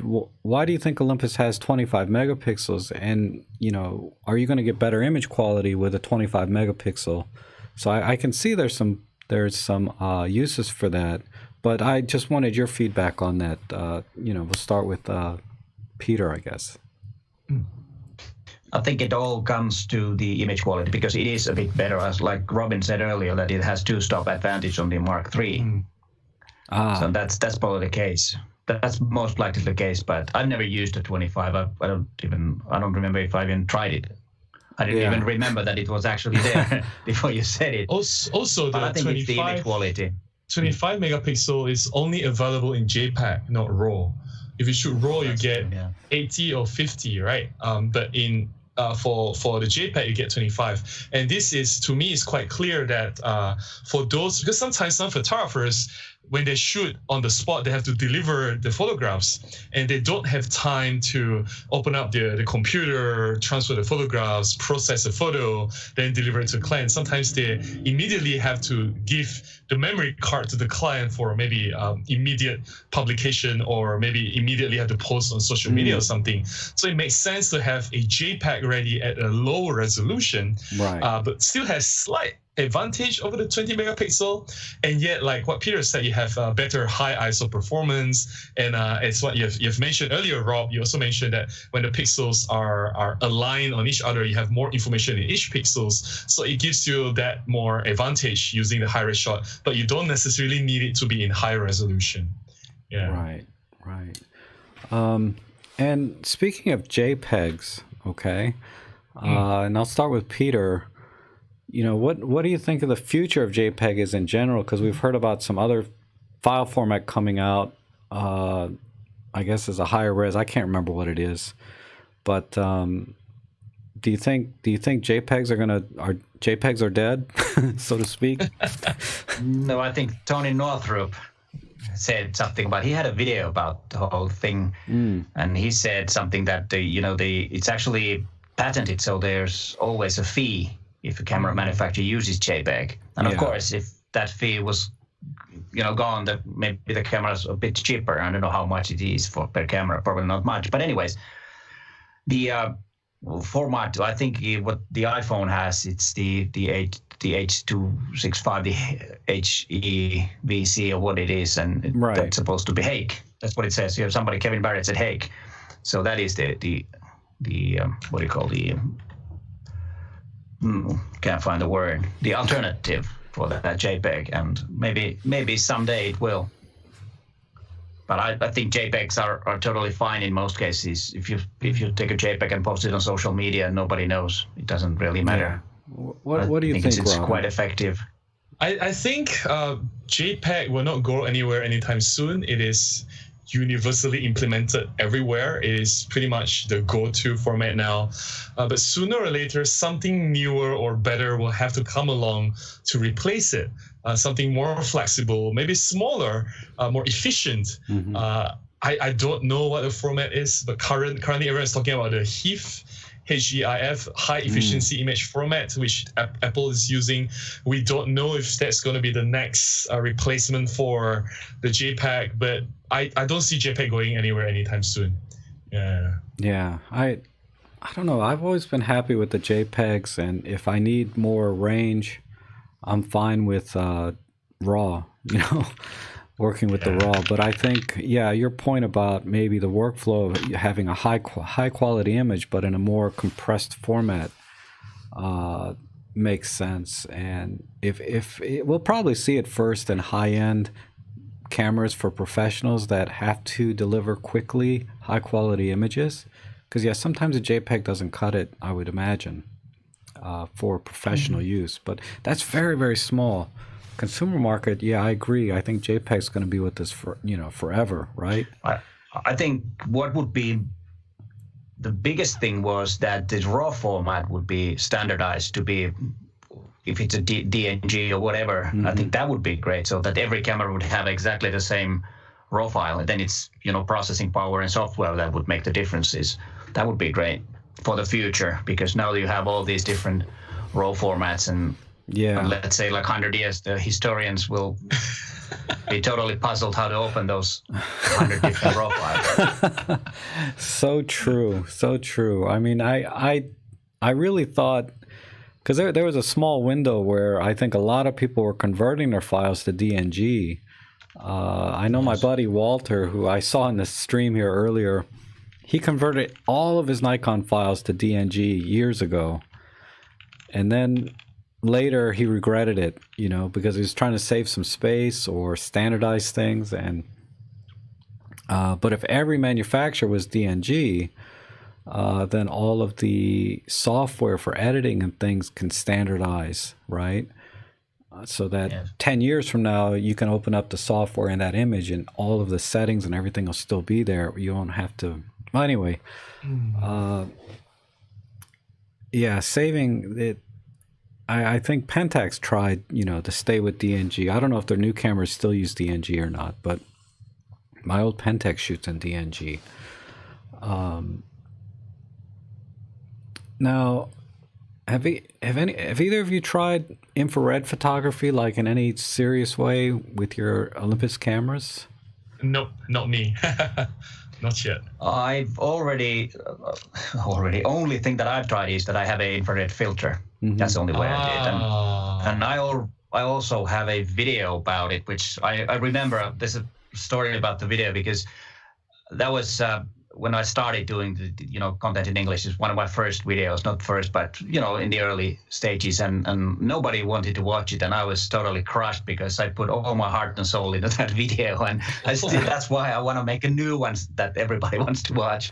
That's just a small side story. I was so not pissed is a wrong word, but really disappointed because I really thought I made a great video. Nobody cared. Hey, we're all watching you now, so don't feel sad. Yeah, but it's actually quite a lot of fun to do, and it was a park with a lot of sun and and put a filter, and that's probably the cheapest and the best way to start. Converting a camera is a different thing, and then if you convert a camera, you only convert it to one wavelength of infrared. If you use a filter, you can have different wavelengths. Yeah, and a bit different kinds of images, and it's a lot of fun. Yeah, it is, and I do have a video on infrared photography using a filter that you screw on the front, and I had fairly good success. I have a little more experience now since I've made that video, so I may update it. But you can get good results. I need to figure out. Well, anyway, I'll update that video eventually. But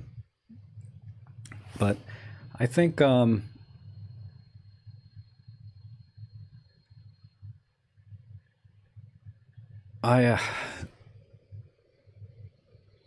just right now. Everybody's commenting how great we are. I appreciate that. Thank you. Thanks, guys. No, especially those two other guys there. Yeah, and I'm very lucky to have to be in this community, because this is not something I really experienced when I was shooting with Nikon or Sony. This sort of community where we're really focused on the photography itself, because we understand that the camera is not important, right? And we choose Micro Four Thirds for the exact reason Olympus makes their cameras, is to be compact, portable, and to take our cameras with us everywhere. Exactly. And that's why I think, so that everyone knows, if I were shooting like Sony or Canon or Nikon, I seriously doubt I would ever get any other channel to come in like this. So I'm really grateful for the community and the fact that we're all in it. We're really all on the same page when it comes to... of course, we all still have those same questions, right? What lens should we get? What about this particular feature? But ultimately, it is about the photography and enjoying it as a craft or an art. Exactly. And then the professional work, professionals already know, right? Because I don't get too many questions about professional photography. I mean, mainly because I focus on beginners, but on your channels, do you get a lot of questions from like for professional use? Like, how do I do this? I'm gonna go shoot a wedding, or I'm gonna go do some architectural. What are your channels like? I just don't have a feel. Like, Robin, what kind of questions do you typically get on your channel? Well, my YouTube is still very new, but I have a lot more experience as a blogger. I have a website. So I've been running that blog for more than 10 years, so YouTube for about more than half a year. And the targeted audience the target was always beginners, people who are new to photography, people who just bought a camera, they don't know what to do with the camera, or when they are starting out in photography, they don't know the basic settings. So my purpose of that blog or my YouTube is to help the newcomers to photography to get started and just be inspired to go out and shoot, right? That's why I always say go out and take more photographs. However, in reality, that's not the case. In reality, people who come to my blog and my YouTube channel, when I go to their portfolio and I check out their social media, a lot of them are better photographers than I am. Yeah. So honestly, I don't know why, where they come from, and I'm not even sure if there's anything that they're learning from my channel, because I should be the one learning from them, and I look at the kind of photography that they're doing. So I think in a way I'm very blessed, because I want to inspire people, I want to motivate people to shoot, but at the same time, when people come and comment on my blog or my YouTube and look at them, I get inspired by them in return. So I think it's been quite cool. Yeah. Yeah, definitely on my end, everyone's better than me. How about you, Peter? How is your interaction? Well, let me just go to a quick question actually about this. Seems like more of a Robin thing because you do weddings. Okay. How do you shoot a bride in black in a black and white photo with red lipstick and a red rose flower? Okay. I probably am not suitable to answer that question because in Malaysia, especially the Chinese, black is a what do you call that? It's black and white picture. Oh, black and white picture with red lips and red flowers. Black and white pictures. Yeah. I generally don't do black and white for my weddings, but if it's that red lipstick and red flower, I'll probably just use the black and white filters to highlight that certain, how you can apply like blue filter, green filters, and the red filters on the black and white, right? So just apply the filter to make the color pop. Yeah. Okay. So sorry, I thought it was the bride dressed in black. So that doesn't happen here. And CB Ray, this is kind of interesting. This is kind of more of a camera industry question. He's saying, his exact words are that, what are our thoughts on how wildlife photography has become a money game? Money is a barrier to entering the arena. Everyone only wants to show off wildlife extreme close-ups, but I don't know. I don't know why I don't know what you mean by it's become a money game, or do you have any feedback on that, Peter? I think what he means most likely is that the trips that they arrange, they are kind of like staged things that you kind of pay for a lot of money, of course, if you go to Africa to do safaris, and there are a lot of companies doing that, and then they have these hides there that are really high quality hides, middle of nowhere. You get like a 5-star hotel there and you sit with your drinks and take pictures. I think if that's what he means, I don't know. Yeah, that could be the okay. And not really sure if that's what I've heard, that it's a lot of things that it's not like it used to be. I'm not saying that there's nothing wrong with that. I would rather be in a 5-star hotel photographing animals than in a tent in the middle of nowhere. But anyways, so It's nothing wrong with that. I'm not saying that, but I think maybe it's that it means. I don't know. Okay. Yeah, it's not an area that I'm in wildlife at all, so I wouldn't be able to provide any feedback. And I'd like to point out Rick's comment about when I talked about the camera's not important, and then I buy an E-M1 Mark III. And kind of the irony of that, and that's because I got gas. It's not. Don't we all? All I can say is when I bought the camera on Thursday, and I was in no rush to get it out and start taking pictures or anything because I already have very good cameras. Did we lose Peter? Wait, did Peter go? It looks like Peter Peter dropped it. I'll bring him back in. I can hear you though. Oh, Peter? You're still there? We lost your video. Did you do something to your video, Peter? No. Well, just hang up and then I'll call you back. Is that now? Okay. Oh yeah, you're Am I back. back? Yeah, now you're back. It's You know back. what it was? Yay. You know what it was? I had my mouse because I had my mouse on, and I had the mouse on top of the camera icon, and I probably moved the mouse and turned it off the camera. So my bad. Sorry. No Yeah. worries. By the way, I like that tiny black the LED box at the corner says on air that you have. Oh yeah, but I think it's running out of battery. Yeah, it shows the battery that blinking, right? It says it's low on but battery. It's been okay now. Now it does. Okay.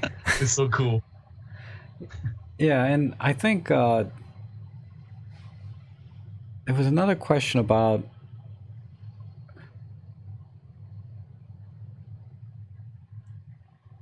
it's kind of unrelated to cameras, but I guess in a roundabout way it is. And what advice would you give if someone, because like I said, it's a great community. If someone else wanted to start their own YouTube channel on Micro Four Thirds, for example, Olympus cameras, what advice would you give them, Robin? Let's start. Okay. From the way I see it, the way YouTube works, there are only two ways that you can make it, or there are two.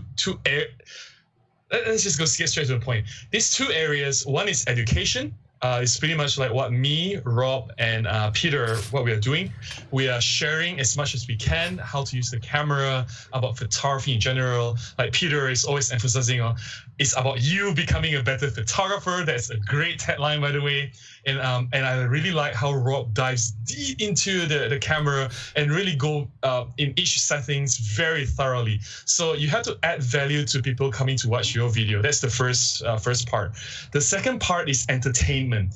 If you don't have something useful to share, if you don't have something to educate or teach people, then you have to be entertaining. Either you're funny, or you can sing very well, or you're making a short film, or you're making a comedy or parody or something. So it's either education or entertainment. So think of it along the lines of what you want to do. The successful YouTubers out there, the really big ones, it's a combination of both. People like Peter McKinnon, the really huge YouTube stars like Cassie Neistat. These people are successful because they can combine both education and entertainment, something that I still cannot do. Exactly. Yeah, but you smile Exactly, a lot, yeah. Robin. That's what you got going for you. You're the, Yeah. I always tell people you're the, Smile. yeah, you're the happiest photographer on earth. You know. How about Oh, you, yeah. Peter? What would you say? For Well, first of all, you need to be consistent, because if you're not consistent, YouTube won't recommend your videos to anybody. You need to do a video a week at least. And then, of course, like Robin said, you need to have some value to the viewers. It's not about you, it's about the viewers. yeah. I think those are the main things. And then, of course, you need to be a bit different than anybody else. Of course, you have most likely will have a different personality and have a different things and different opinions, and that will add the value. And that's why I think the Micro Four Thirds and Olympus and Panasonic video community is so great, because we're all totally different, and we have a little bit different approach, and it will actually add value to you. If there's a new camera out, everyone has a bit of a different kind of video, even though we say about the same features, same things, and still those videos are totally different, which I think it's totally great, because that's how we all can survive. Yeah. If we start making same content, then we would just Right. vanish. Exactly. It's kind of like. But it's not easy. It's really hard work. It's really hard work. Oh yeah, I was telling them before we started the live stream that stupid unboxing video. Well, I was telling Robin. No, it wasn't stupid. It was great. I Well- enjoyed watching that. Okay, let me that was a good rephrase video. that. The recent unboxing video I did on my E-M1 Mark III, it's like a little 9-minute video. And while I was editing it, somehow I messed up like a little 2-minute section of the audio. And I was like, crap, do I redo the whole thing? Because it took me about 4 hours to make that editing. I said, do I redo those 2 minutes or do I... So I just redid the 2 minutes, and it took me about an hour just to fix 2 minutes of video, because I clicked the wrong key or something. So it's a lot of work. I think anyone will tell you that's in trying to start a channel is if you want to do any editing or have any production value at all, plan on, you know, a full day per video minimum, outside of the actual content itself that you record, you know, if you travel or do whatever. But I like to think of, you know, as an extension to what Peter was saying, or to give an analogy about, you know, everybody has a different voice when they talk about a particular camera or topic, right? And it's if that voice connects with you, you know, you subscribe to their channel because that voice connects. Because I don't always connect with everybody, you know. You know, I get the occasional comment, you know, that I'm an idiot, right? And that's fine. We don't connect with everybody. We all get those comments. Right? We all get those comments. Yes. But you know, that's what I mean. Is every channel you have to have your own voice. That's the most important thing I think you can give. Because I'm not that entertaining on my videos, you know, and it's very mundane, I think, a lot of my tutorials, but I have my own voice, and that it connects with a lot of people, you know, however many subscribers, the way I do things. And you know, same thing with Peter and Robin, they connect with you in a different way, and that's what you have to do if you want to start a channel, is to be able to connect in your own way and have your own voice. That's all I can add to that. Okay. Can I comment one thing, Rob, about you being entertaining? I think you're very, very entertaining when you get lost when you on your photo walks. That's true. Yeah. I think that's the best part always. It's true, because I can't remember, you know, if I go walking for any length of time, I can't remember where I parked or. You know, I was like, that is exactly the personality I was talking about. We're all different, and I think our mistakes, we need to show them also. You know, that's something, you know, we are not perfect, and we mock up, and I have always comments about my accent and my language and my choose of words, and I think that's my personality, and I just you know, I don't care. Yeah, I am what I am. I'm trying to get better, of course, and if people can understand, then it's no problem, of course. But yeah, I mean, like I said, we all have our own voice and accents and connection, and like I said, your channel, you wouldn't be Peter Forsgard if you didn't have an accent. True. It's like when you see those actors, you know, they come in, and I think they're totally American, and they go onto one of these talk shows, and then they have like this British accent. I'm like, where did that come from? and they're just faking the American accent, because the American English is their accent, not well, anyway. Yeah. Here's a technical question. Is anybody familiar with how deep the buffer is, or electronic shutter on the E-M1 Mark III? Is there a difference between the E-M1 Mark II and the E-M1 Mark III? I cannot remember the exact number, but the buffer is exactly the same. Okay. There's no improvement, but I don't remember the number, the specific number. And I guess, you know, do you think Olympus will ever come out with a video-centric camera like the GH5? I hope they do. Yeah? I think they should, but not really sure about if they're going to. I think they should, because there's been, at least here in Finland, there's been more and more interest in Olympus as a video camera because of the stabilizer. I mean, it's not a stabilizer, it's a stabilizer. I've learned this. But yeah, that's something that they should do, because there are funny things. There was one guy asking me that he bought the Weebee S, gimbal.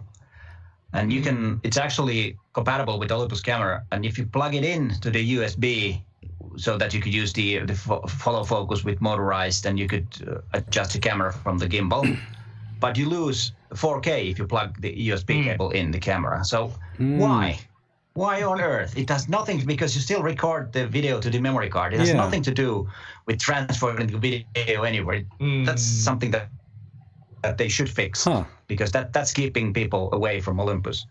That's and true, the 4K 60p should be there too. I have a sneaky suspicion 4K 60p will be in a firmware update. That's pure conjecture on my part, but they had I hope so. I really hope so. Panasonic. Someone said that. Yeah, they saw great out. Someone said that the sensor is not capable of that. I don't know if that's true. And somebody said that is the reason it's not there, but I don't know if it's the case. That normally would be the correct answer, but I'm pretty sure the sensors are the same between the GH5 and the E-M1 Mark III. They're using the same sensor. The Sony IMX272. I can't remember now, but when I was researching it, I was like, well, the sensor in our camera is perfectly capable of 60K 4K, 60p 4K, because Panasonic's using the same sensor. And for some reason, the Sony's website does not have the specific sensor of the E-M1 Mark II specs listed.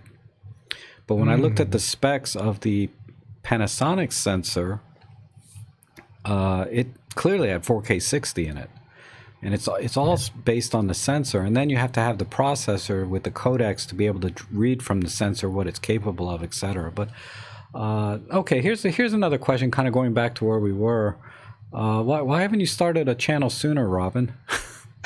Because I'm a noob when it comes I don't know anything about video, seriously. It took a lot for me to learn how to take video and edit, and it's just there's so much learning, right, that happened in the last few months. And I'm a photographer, I'm not a videographer, so that's the short answer. Really? So you just didn't want to. You just didn't know how to push the record button? Is that what you're saying? Yeah, that's the short answer. Yeah. Right. On the lines of video, how would I set up my Ollie on the OMD EM10 Mark II video to? Okay, so yeah, how do you set up a camera to do northern lights? I've never done it before. I would imagine it's not too different than, say, doing night photography like in the city, but no, it's about this. It's exactly the same. Yeah, it's no difference. You need a fast lens because they look to be really bright, but they are not always that bright. So you need a fast lens, and then you might need to boost up the ISO. And then usually we do, if you do 25p or 25 frames per second video, you need to have a 1/50th of a second shutter speed. You might need to use the 30 just to get a bit more light.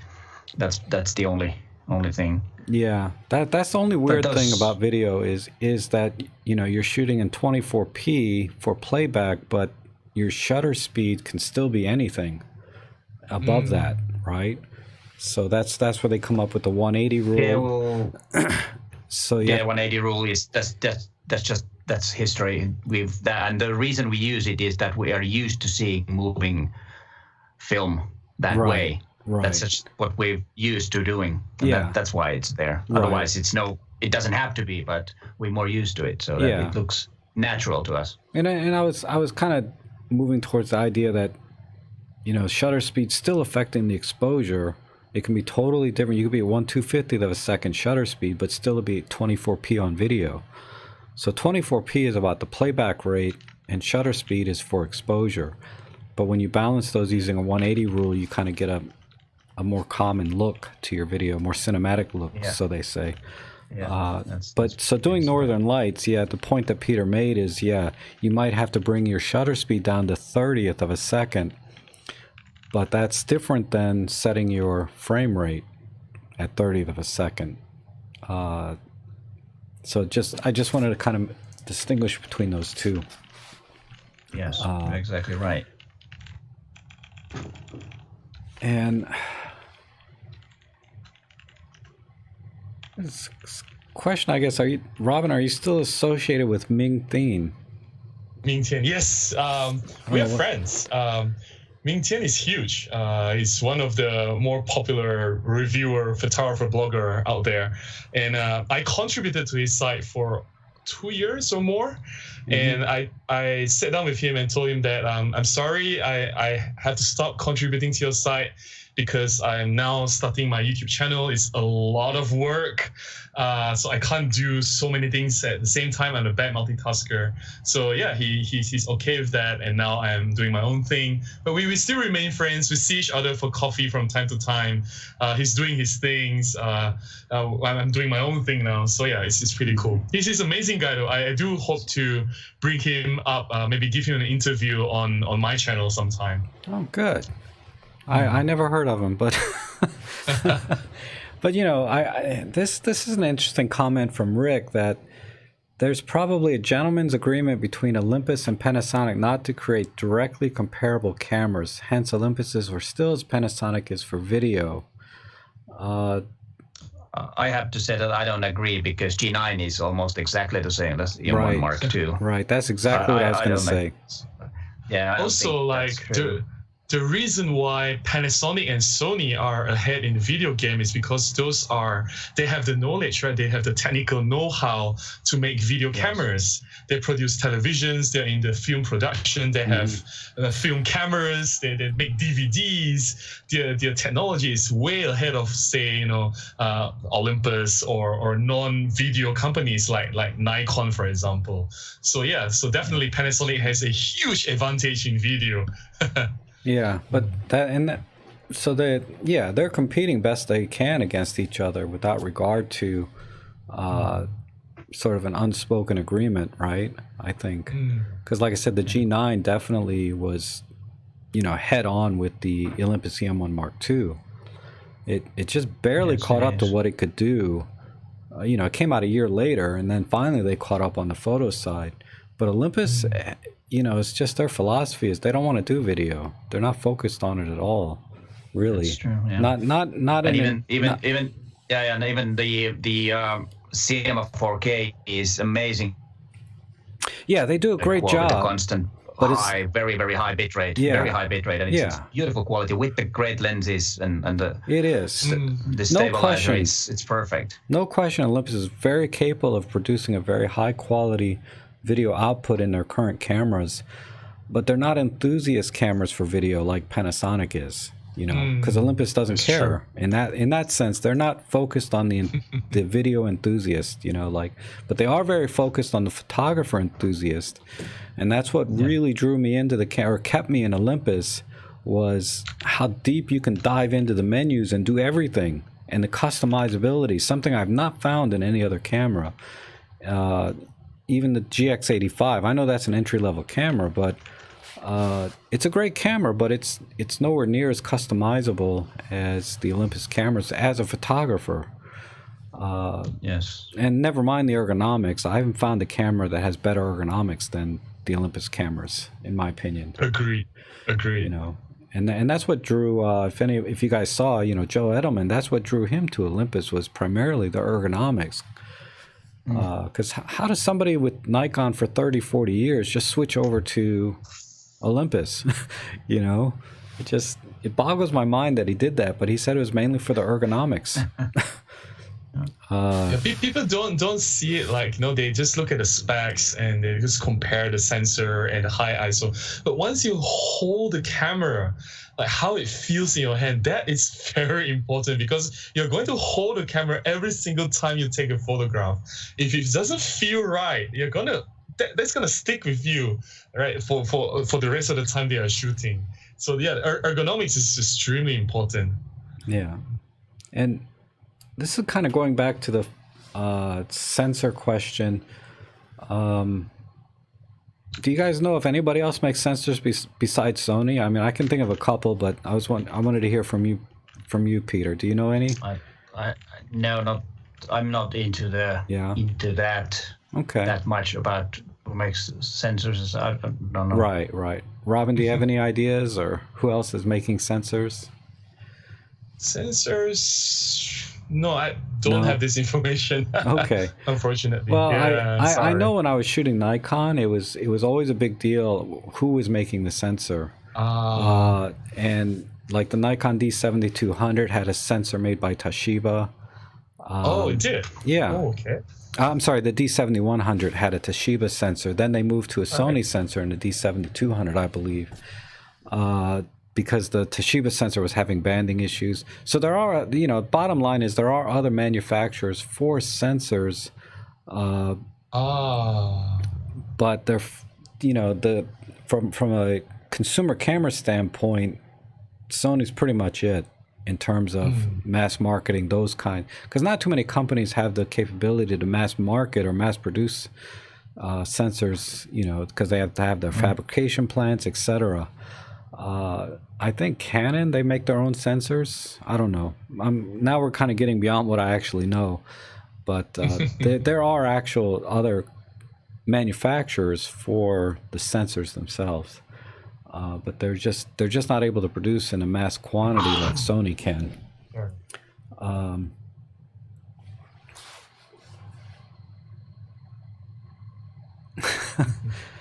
Rick is being funny. He said it's ironic that Robin is spent a lot of your time making videos about doing stills. There's a lot of ironies in life, right? Yeah. I mean, well, to be fair, I don't spend too much time making video. I publish about 2 to 3 videos every week, right? So my rule is I will spend about 2 hours filming the video, the simple one. Of course, the review videos are crazy. That takes like a few days to do. But like a simple video of me, say, talking about there is no bad cameras, only bad photographers. They took about less than 2 hours of filming and maybe like 1 hour plus of editing. So it's about 3 to 4 hours of making one simple and easy video. Yeah, but of course the review ones, it takes like many days. Wow. That's just crazy. Yeah, those was really heavy. Wow. Yeah, I never spend, the photo walks I'll do an hour, 2 hours, and then but the editing, oh my God. Yeah, that takes me all day sometimes. It's hard to tell, I guess, as an average viewer, that you see a little 5 or 10 minute video. You don't know I spent like 6 to 8 hours editing that thing. True. The only person I think that doesn't spend any time editing is like that angry photographer guy. He just plops down on his chair, hits the record button, He doesn't even have his mic set up. He's like putting his mic on while he's recording. But that's why he does like 10 videos a day, because he just sits there and just doesn't talk. Yeah, right? just jibber jabber. He's got the gift of gab, that's for sure. Oh yeah, that's true. Okay, so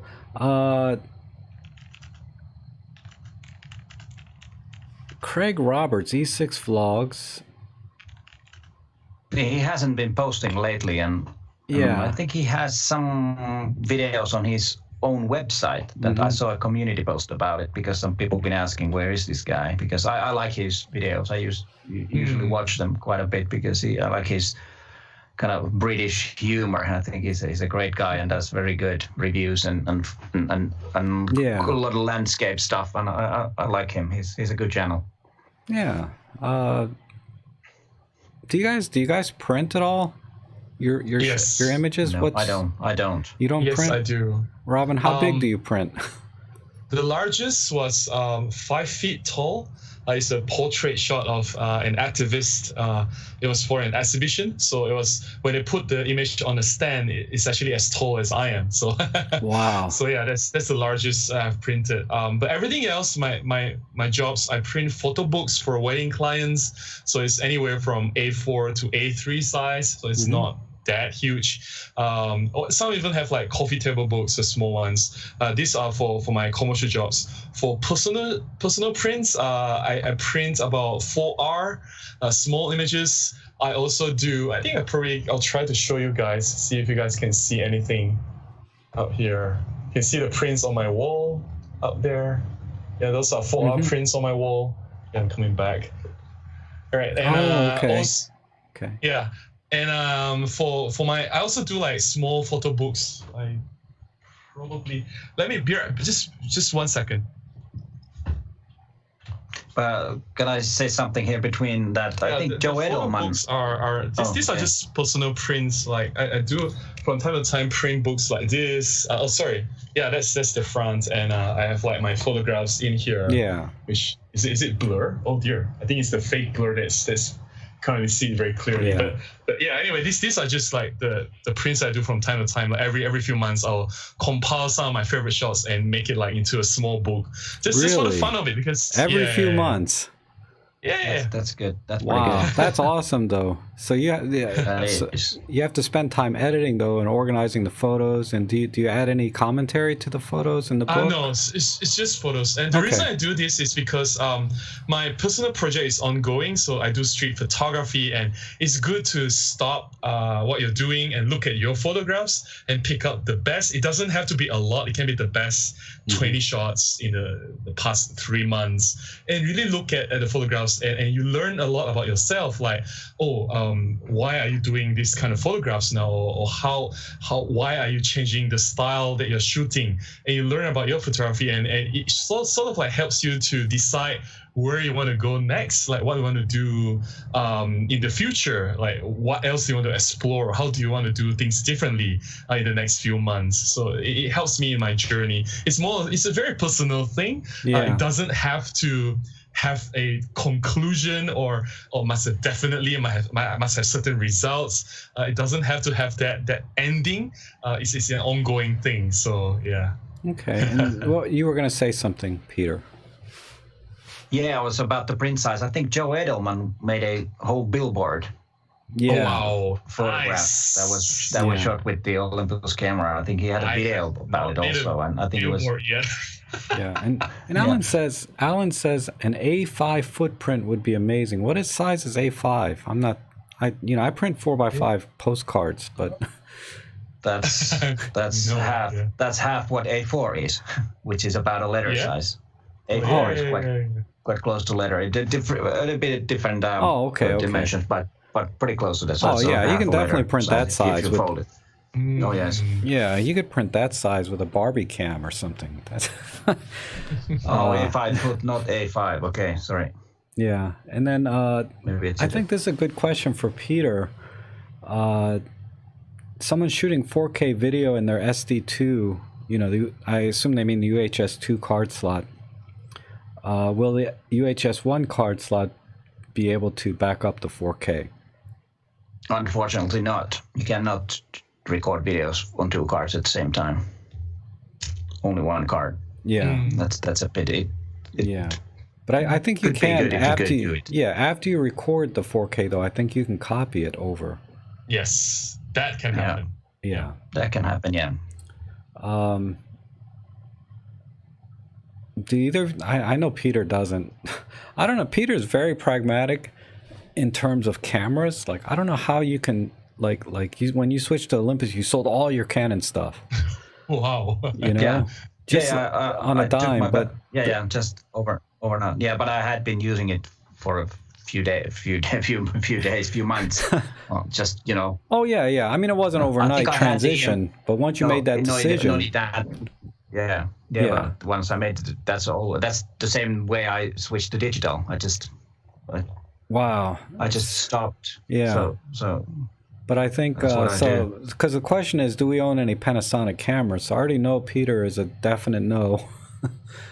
Actually, I do have one. I do have a GH4. Yeah, I do have a GH4. GH4. Okay. I have 2 Panasonic cameras. A LZ8. It's a compact camera. Yeah. Very from a long time ago, and a GM5. Oh, a little baby camera. Yes. Ah, okay. Interesting. Yeah? Okay. It really wouldn't be much point to compare. I mean, I guess, Peter, you'd be able to compare the GH5 to something Olympus has. And a GM5 maybe against, and Peter, Robin, maybe the GM5 versus the EM10, but those are not really the same level cameras. No, they're not. Yeah, GM5 is just if you want to put something in your, I don't know, and the only I don't own any. What do I own? I own one Lumix camera, the GX85, and I've done photo walks comparing them. I used to, before the M1 Mark II came to the market, I used the GH4 for my video work, because the M1 first version didn't have really good video qualities. Right.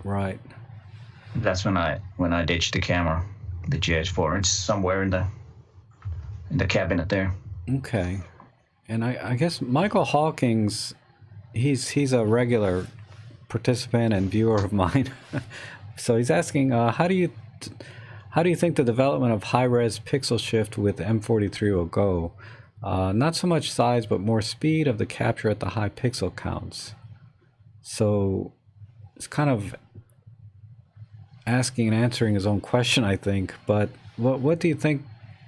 What do you think the development is? Do you think we're going to get faster processing, or are they going to just keep pushing the megapixel count? I think he's asking about speed, right? In terms of speed, the capture is almost instantaneous.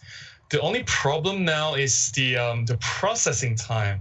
So I think we need like a much faster processor to make it happen. Yeah. Okay. Yeah, I see. Okay, I see where Mike was going now. Thanks, Robin. Yeah, the initial capture is pretty fast. But yeah, the processing side is 10-15 seconds.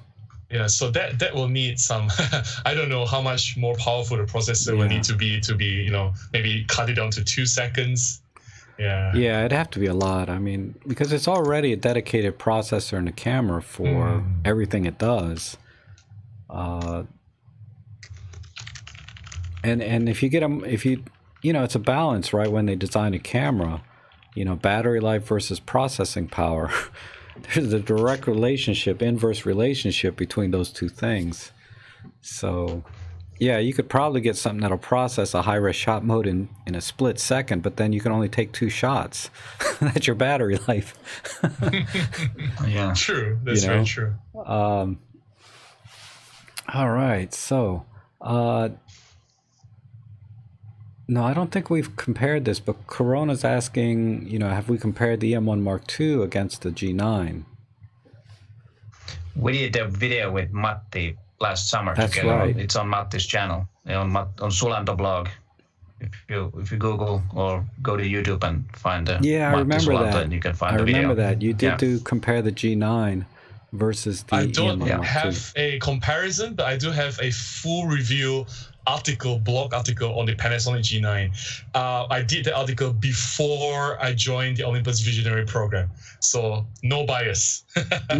Okay. I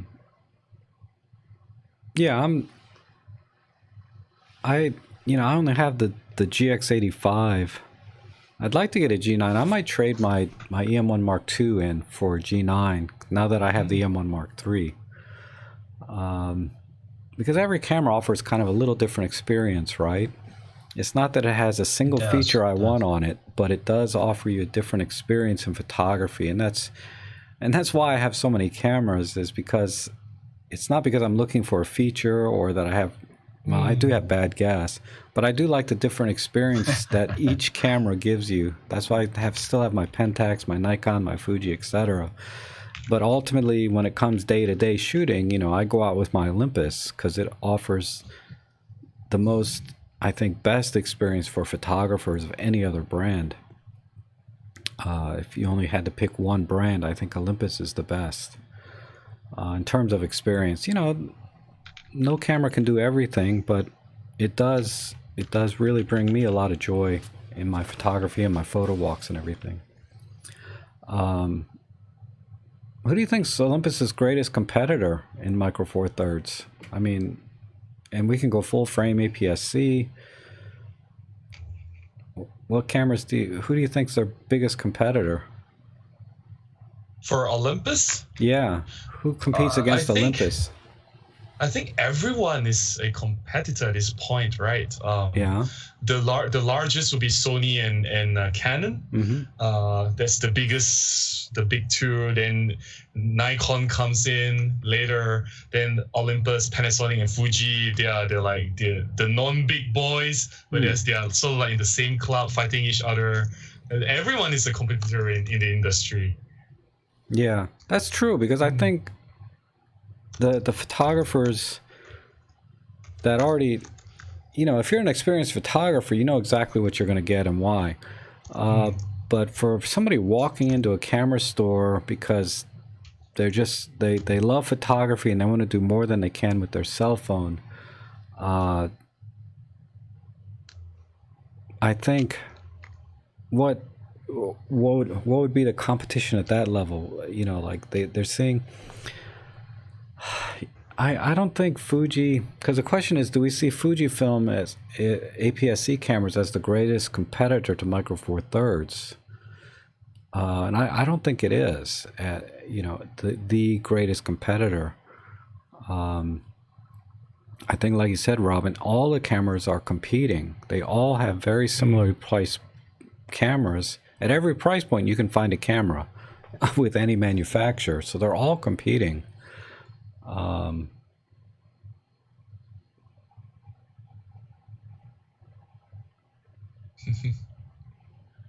But do we think the full frame hype is slowing down? I mean, it feels like it, right? We're not seeing as much, but I have some thoughts on that. But you go ahead, Peter. What do you think about the full frame hype? Is it slowing down? Well, I think it's not, unfortunately, because it's, at least here in Finland, people are talking about it a lot more than they used to. Okay. But that's only okay here. I'm not really sure how it is in every other place, but I don't think it's not going away, unfortunately, because people still think that, you know, the full frame is something. And in Finland, actually, Canon is the biggest brand, and they still sell a lot of DSLRs, which I don't understand that, because mirror has not been, it's kind of like useless in cameras for years now. But they still do that. And that's probably why, because Canon is quite big. They have a very, very big organization here in Finland, and it's been really strong. How about you, Robin? Robin? Probably why. Oh. Yeah, and also Canon, they have just announced, well, not just, but they have openly announced earlier this year that they are going full speed with their EOS R full frame system, the mirrorless full frame this year. We'll see more lenses, more cameras, and they have teased the R5 with 8K video and 4K 120 frames per second. So I don't think the hype is slowing down. Really? Okay. My thoughts on this is it's not slowing down, but I think the perception on YouTube is that it's slowing down because so many channels online now are really getting these pre-release cameras, right? Like you and Peter and Robin got the pre-release of the E-M1 Mark III, and within 24 hours of the launch date, the official launch date, you know, there's 1,000 videos on, well, not 1,000, but there's, you know, hundreds of videos on E-M1 Mark III. So there has not been a recently released full frame camera. It's only been a couple of months, 3-4 months. I don't know when the last one was released. But if there's nothing being released, nobody talks about it, you know? So I think that on a media level, yeah, it's dying down because nothing's been released in the last few months that I can think of. But as soon as another camera is released, once the official launch date is out, the hype is going to pick back up again, and on a media level. Most likely, yeah. You know, I don't know if on a actual consumer level, like when you go into a camera store, people are buying by brand or perception of brand.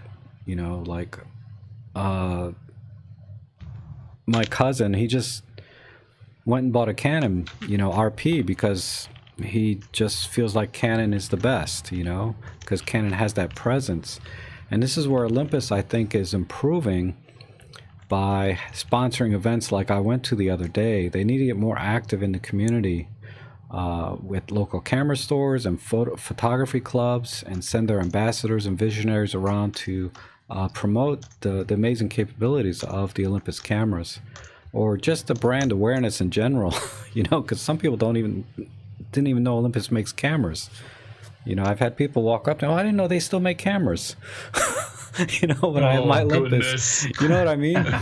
So, but anyway, that's kind of a long answer to the question. Let's see. There's a lot of questions came in. I'm glad you guys are keeping up. Yeah. Can I use my FL36R flash with the E-M1 Mark III or E-M5 Mark III? Yes, you can, but I wouldn't recommend using the FL36R because that is a very slow flash. Please start with FL600R if you can, or any other third-party options. I think probably Rob has some very nice videos on Godot's flashes. Yep. Yep. Godox are awesome. What flashes do you use, Peter? Peter. What flash do you use? Sorry. I have the flash, the 900, whatever that's FM900, is it? Yes. But I fairly never use it. I mostly use my Godox studio flashes if I do portraits. Yeah.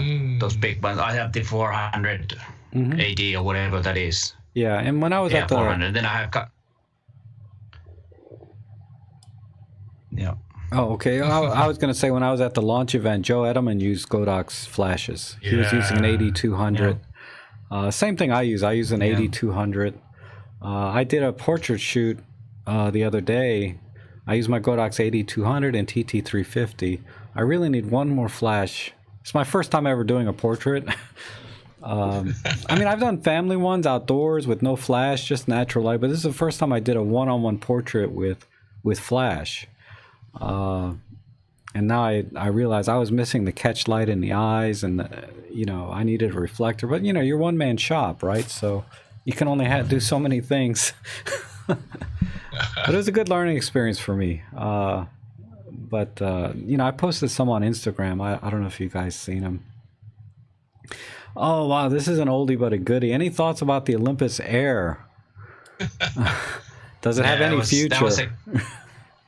I don't think it has, because it was just an experiment. It was a kind of like a small sensor that had a lens or the mount on the sensor. No camera, actually. The camera was supposed to be the phone, which was operating the camera. But I don't think it. They don't even sell it here. No, I've asked if I could test it, but they refused. They don't let anybody use it. That was the answer that I got. But it would be really interesting. I think Sony had something similar which didn't really last. Yeah. It's one of those things that you attach to your phone and then you use your phone and you had a proper lens. And the idea, I think it's pretty good, but for some reason it didn't take off. Yeah. This is a good question. Sorry. I'm sorry. When I unboxed my E-M1 Mark III, there was no flash. Really? Like the little FML3. Serious? I think just let a minute. I think I have the box somewhere here. I don't remember seeing it. I had some stupid clip thing in there that I don't know what's for. Let me look at my box again. Hold on. I have a box. Yeah, it is. It's the box I have here. Let's see if there's okay. Well, to be fair, the box that I got, it's not a production unit, right? Yeah. It's a pre-production sample from Olympus, and it does include a flash. Yeah, this one has a flash. There's no flash on this box. Let me get my box. But this one is a sample, so it might be different. Yeah, let me get my box. I don't think there is a flash included. Oh no. Yeah, Rob, this is the clip. Okay, Rob went, but this is actually, this clip. You can see that.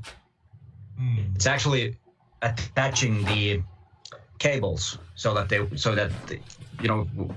what do you call the HDMI? Yeah, definitely no flash. Right. But I still don't know what this thing is. That's strange. I haven't looked in the manual yet.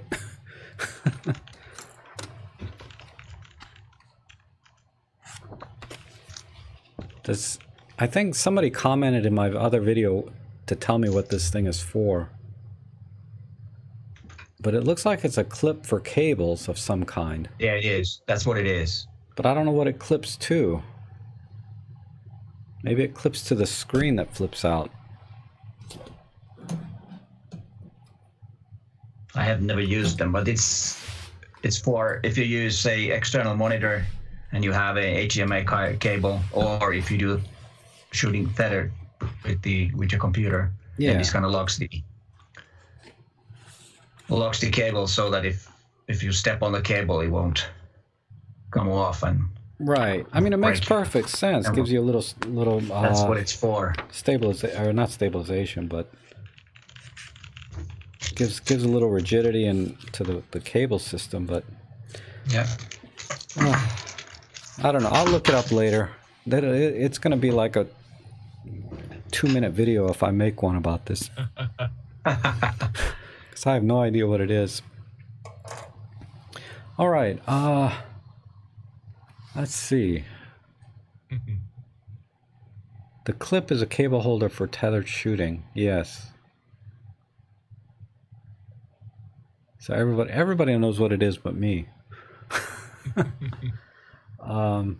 Would you recommend using Olympus Workspace to post-treat your RAW files or keep using Lightroom? Well, if you have Lightroom, then I wouldn't use Workspace. But if you're just starting to do image editing, then that's a good start. Because the Olympus Workspace is a bit too slow. It's sometimes a pain to use, even though it has some good features in it. Yeah, but you know, to be fair, Olympus Workspace is so much better than every other manufacturer that gives you free software. I looked at the Fuji software. I looked at the.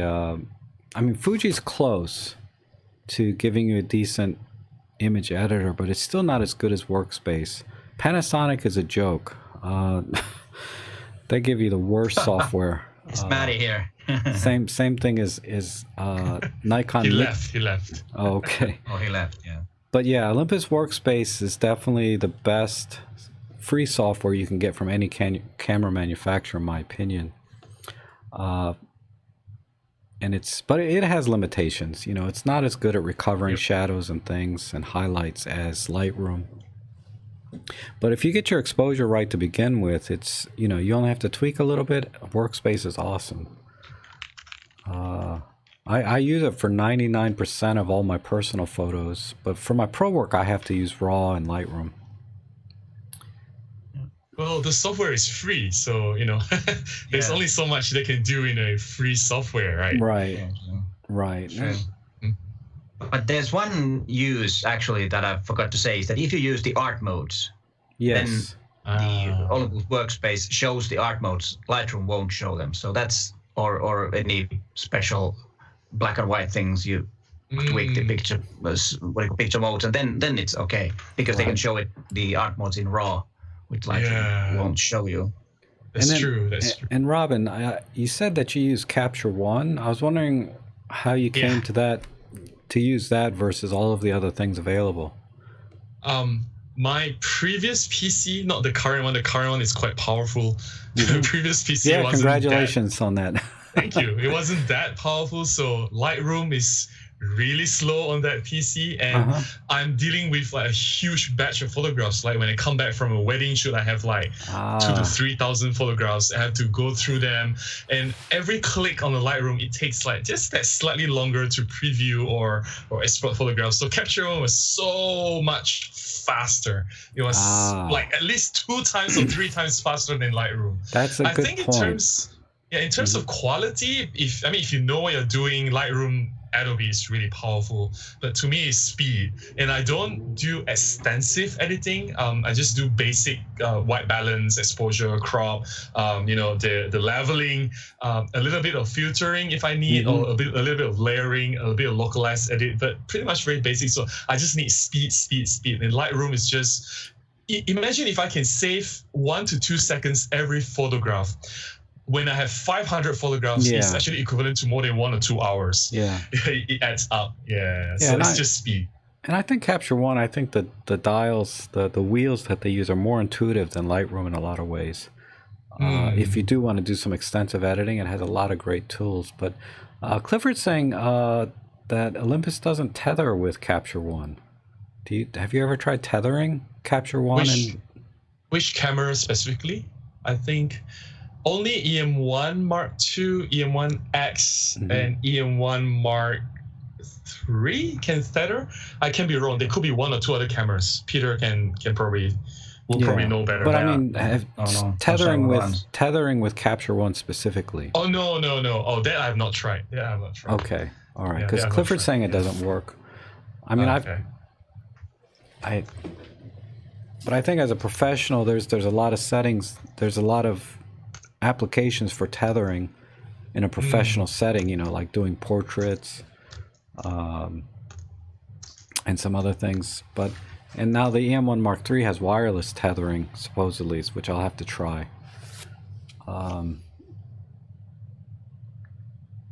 Yeah, there's so many different softwares and things out there, like Capture One, Lightroom, Photoscape X I use. Like, for example, the thumbnail for this live stream, I use Photoscape X to make, because it has very easy collage functions to put multiple images together, which is a pain in the butt in Photoshop for me. And let me see.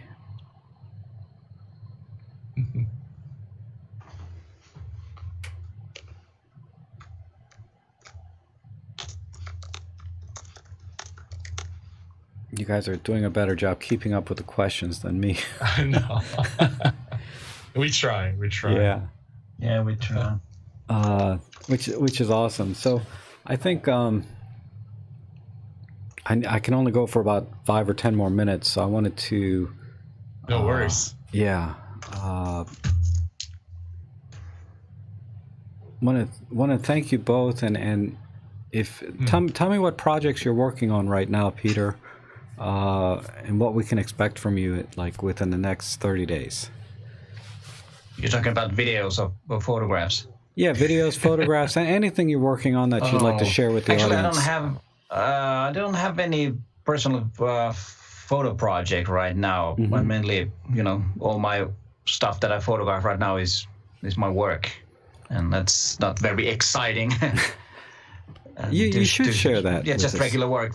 Yeah, maybe I should, but as I always said, that when I'm making videos, then that's when I'm 100% with the client and not doing any videos. But Yeah, let's see hard. what we could do with that.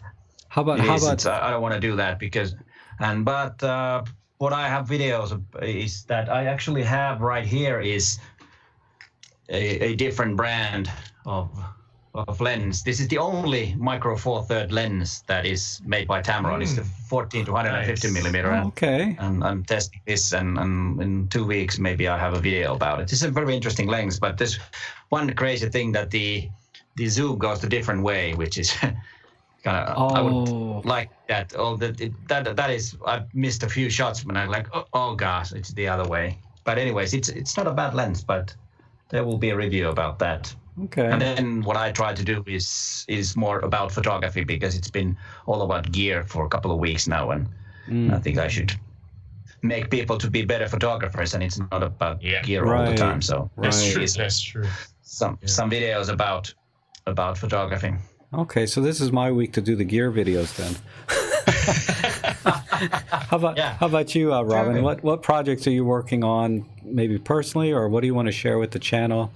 I don't have anything major happening in the coming weeks, but I do have something more interesting in maybe May or June, but I can't say yet because these things are not confirmed. But currently, in the next few weeks, video-wise, I plan to make one on post-processing using Olympus Workspace. It is highly requested, so Olympus Workspace video is definitely coming. I also want to talk about composition in photography. I know Peter made a very good video on composition, but I want to share. You can do better. No, that's not true. I can do something different. So, that's true. Different. Yeah, composition will definitely be coming. And everything else, I think it's mostly about me sharing my photography work. If I have an interesting job, so I'll talk about the job, or I'll bring you guys along with my shuttle therapy sessions, pretty much like what Rob is doing with his short treks or his photo walks. So pretty much this similar format. Good. Yeah, I think that's definitely. I think that's something a lot of people like to see. You know, it doesn't have to be dedicated. We don't want to be a dedicated vlogging channel, but I think people do like to just see us out having fun with our cameras and you know, seeing different locations. Like I'd love to see more of Malaysia. I'd like to see more of Finland on some photo walks, just to vicariously live through your eyes as if I was there, because I have the same camera, right? And that's one of the things I got a lot of good feedback at when I went to the event was people appreciated that I did a lot of local vlogs, because to me it's like I'm like so jaded and bored to death with Alexandria, but other people watching are like, man, I love those videos because we don't have anything like that here.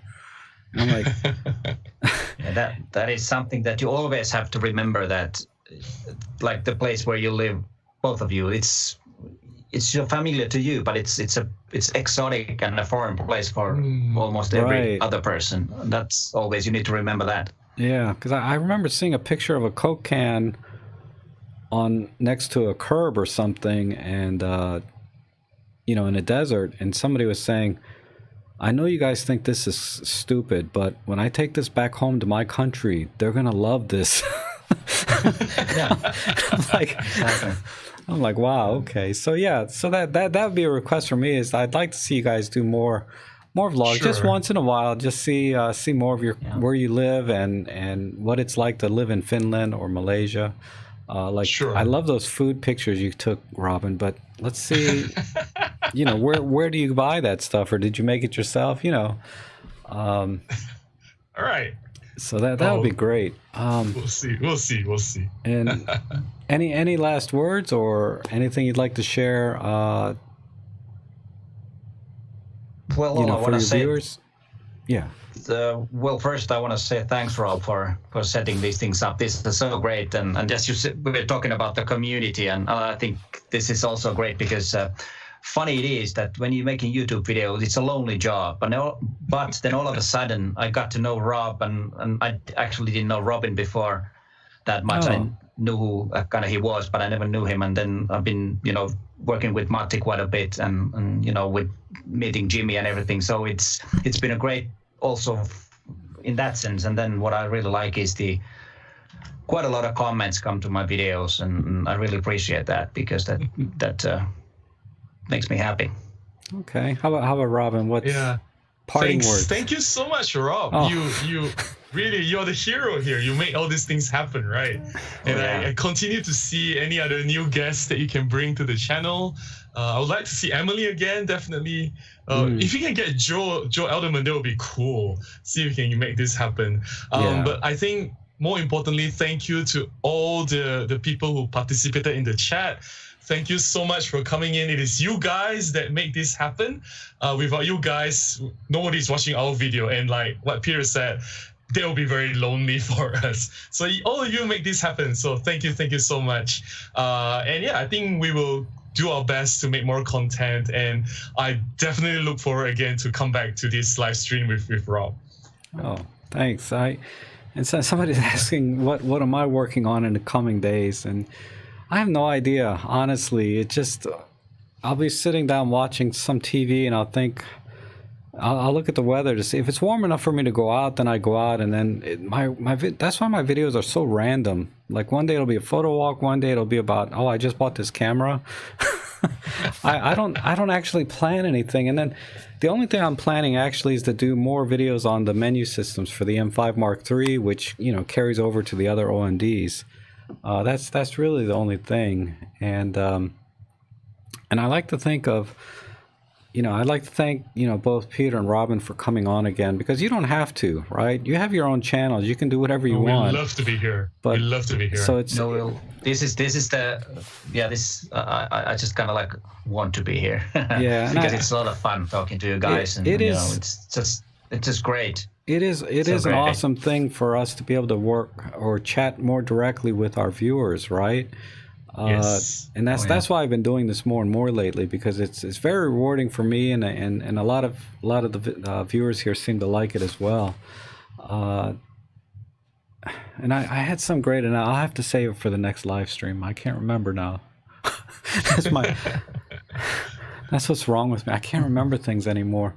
And But- anyone you're bringing, any special guests or any surprises? yeah. I do. I have reached out, and I'll try again reaching out to some other like people had recommended Craig Roberts and Joe Edelman and Nice. Joe And then, Ellis.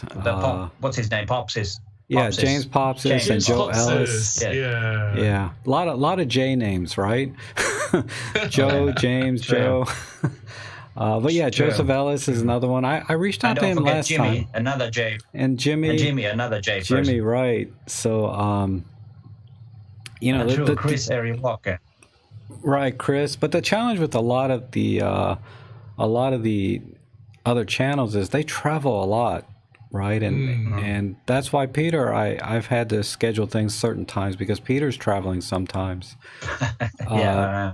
But you know, as you know, James Popsis goes to Iceland all the time. Thomas Heaton, you know, God knows where he goes every week. You know, it's hard to nail people down to get some of these other channels. Like, I got a lot of requests to do wildlife or landscape type, have landscape vloggers on here. And I'm like, well, the problem with landscape vloggers are always out landscaping. They're never home. True. You know, True. Thomas But Heaton actually, went to buy a van and just edits in his van now. Yeah. I'm sorry, go ahead, Yeah, but Peter. Greg, what's his last name? E6 blogs. That he does a lot of landscapes. He could pitch into that. With Micro Four Thirds too. So that Yeah, could probably exactly. fit in. So if you guys are watching, Craig or James or any of you guys, Joe Edelman, just reach out to me and we'll schedule something. But for now, I want to thank you guys for coming again, and we'll definitely have you back if you like. Definitely. You know? Anytime. Let Anytime. us know. Okay. Let us know. All right. Yeah, if you guys are in my live streams, on my regular ones, and you come in the chat rooms, maybe I just call you and bring you in during a regular one too. So Well, why not? that It could we'll work. have to be like a We'll see. Yeah, we'll prepared see. thing That like could this work. was, because obviously I don't get prepared anyway, right? So might as well just bring you in. But all right, and especially thanks to everyone that came in today to participate in the live stream, and for your questions and feedback and the great compliments you've been giving us. We really appreciate that. It makes us feel good and motivates us to help you guys more. Because ultimately, we're just the cheerleaders here, right, for Olympus. But you guys are the actual ones buying the tickets, right? Without you, we wouldn't be anything. So thanks again. And Exactly. we'll say goodbye. Thanks, everyone. Bye-bye. Bye. Thank you very much. Thank you very much. See you. Go out and take more photos. Bye-bye. I don't see any button here to end the live stream. Oh, here it We'll is. just keep on talking. I know, just keep talking, Yeah, right? Just keep talking. Oh, I'd yeah. love to, but I have another appointment I have to run to.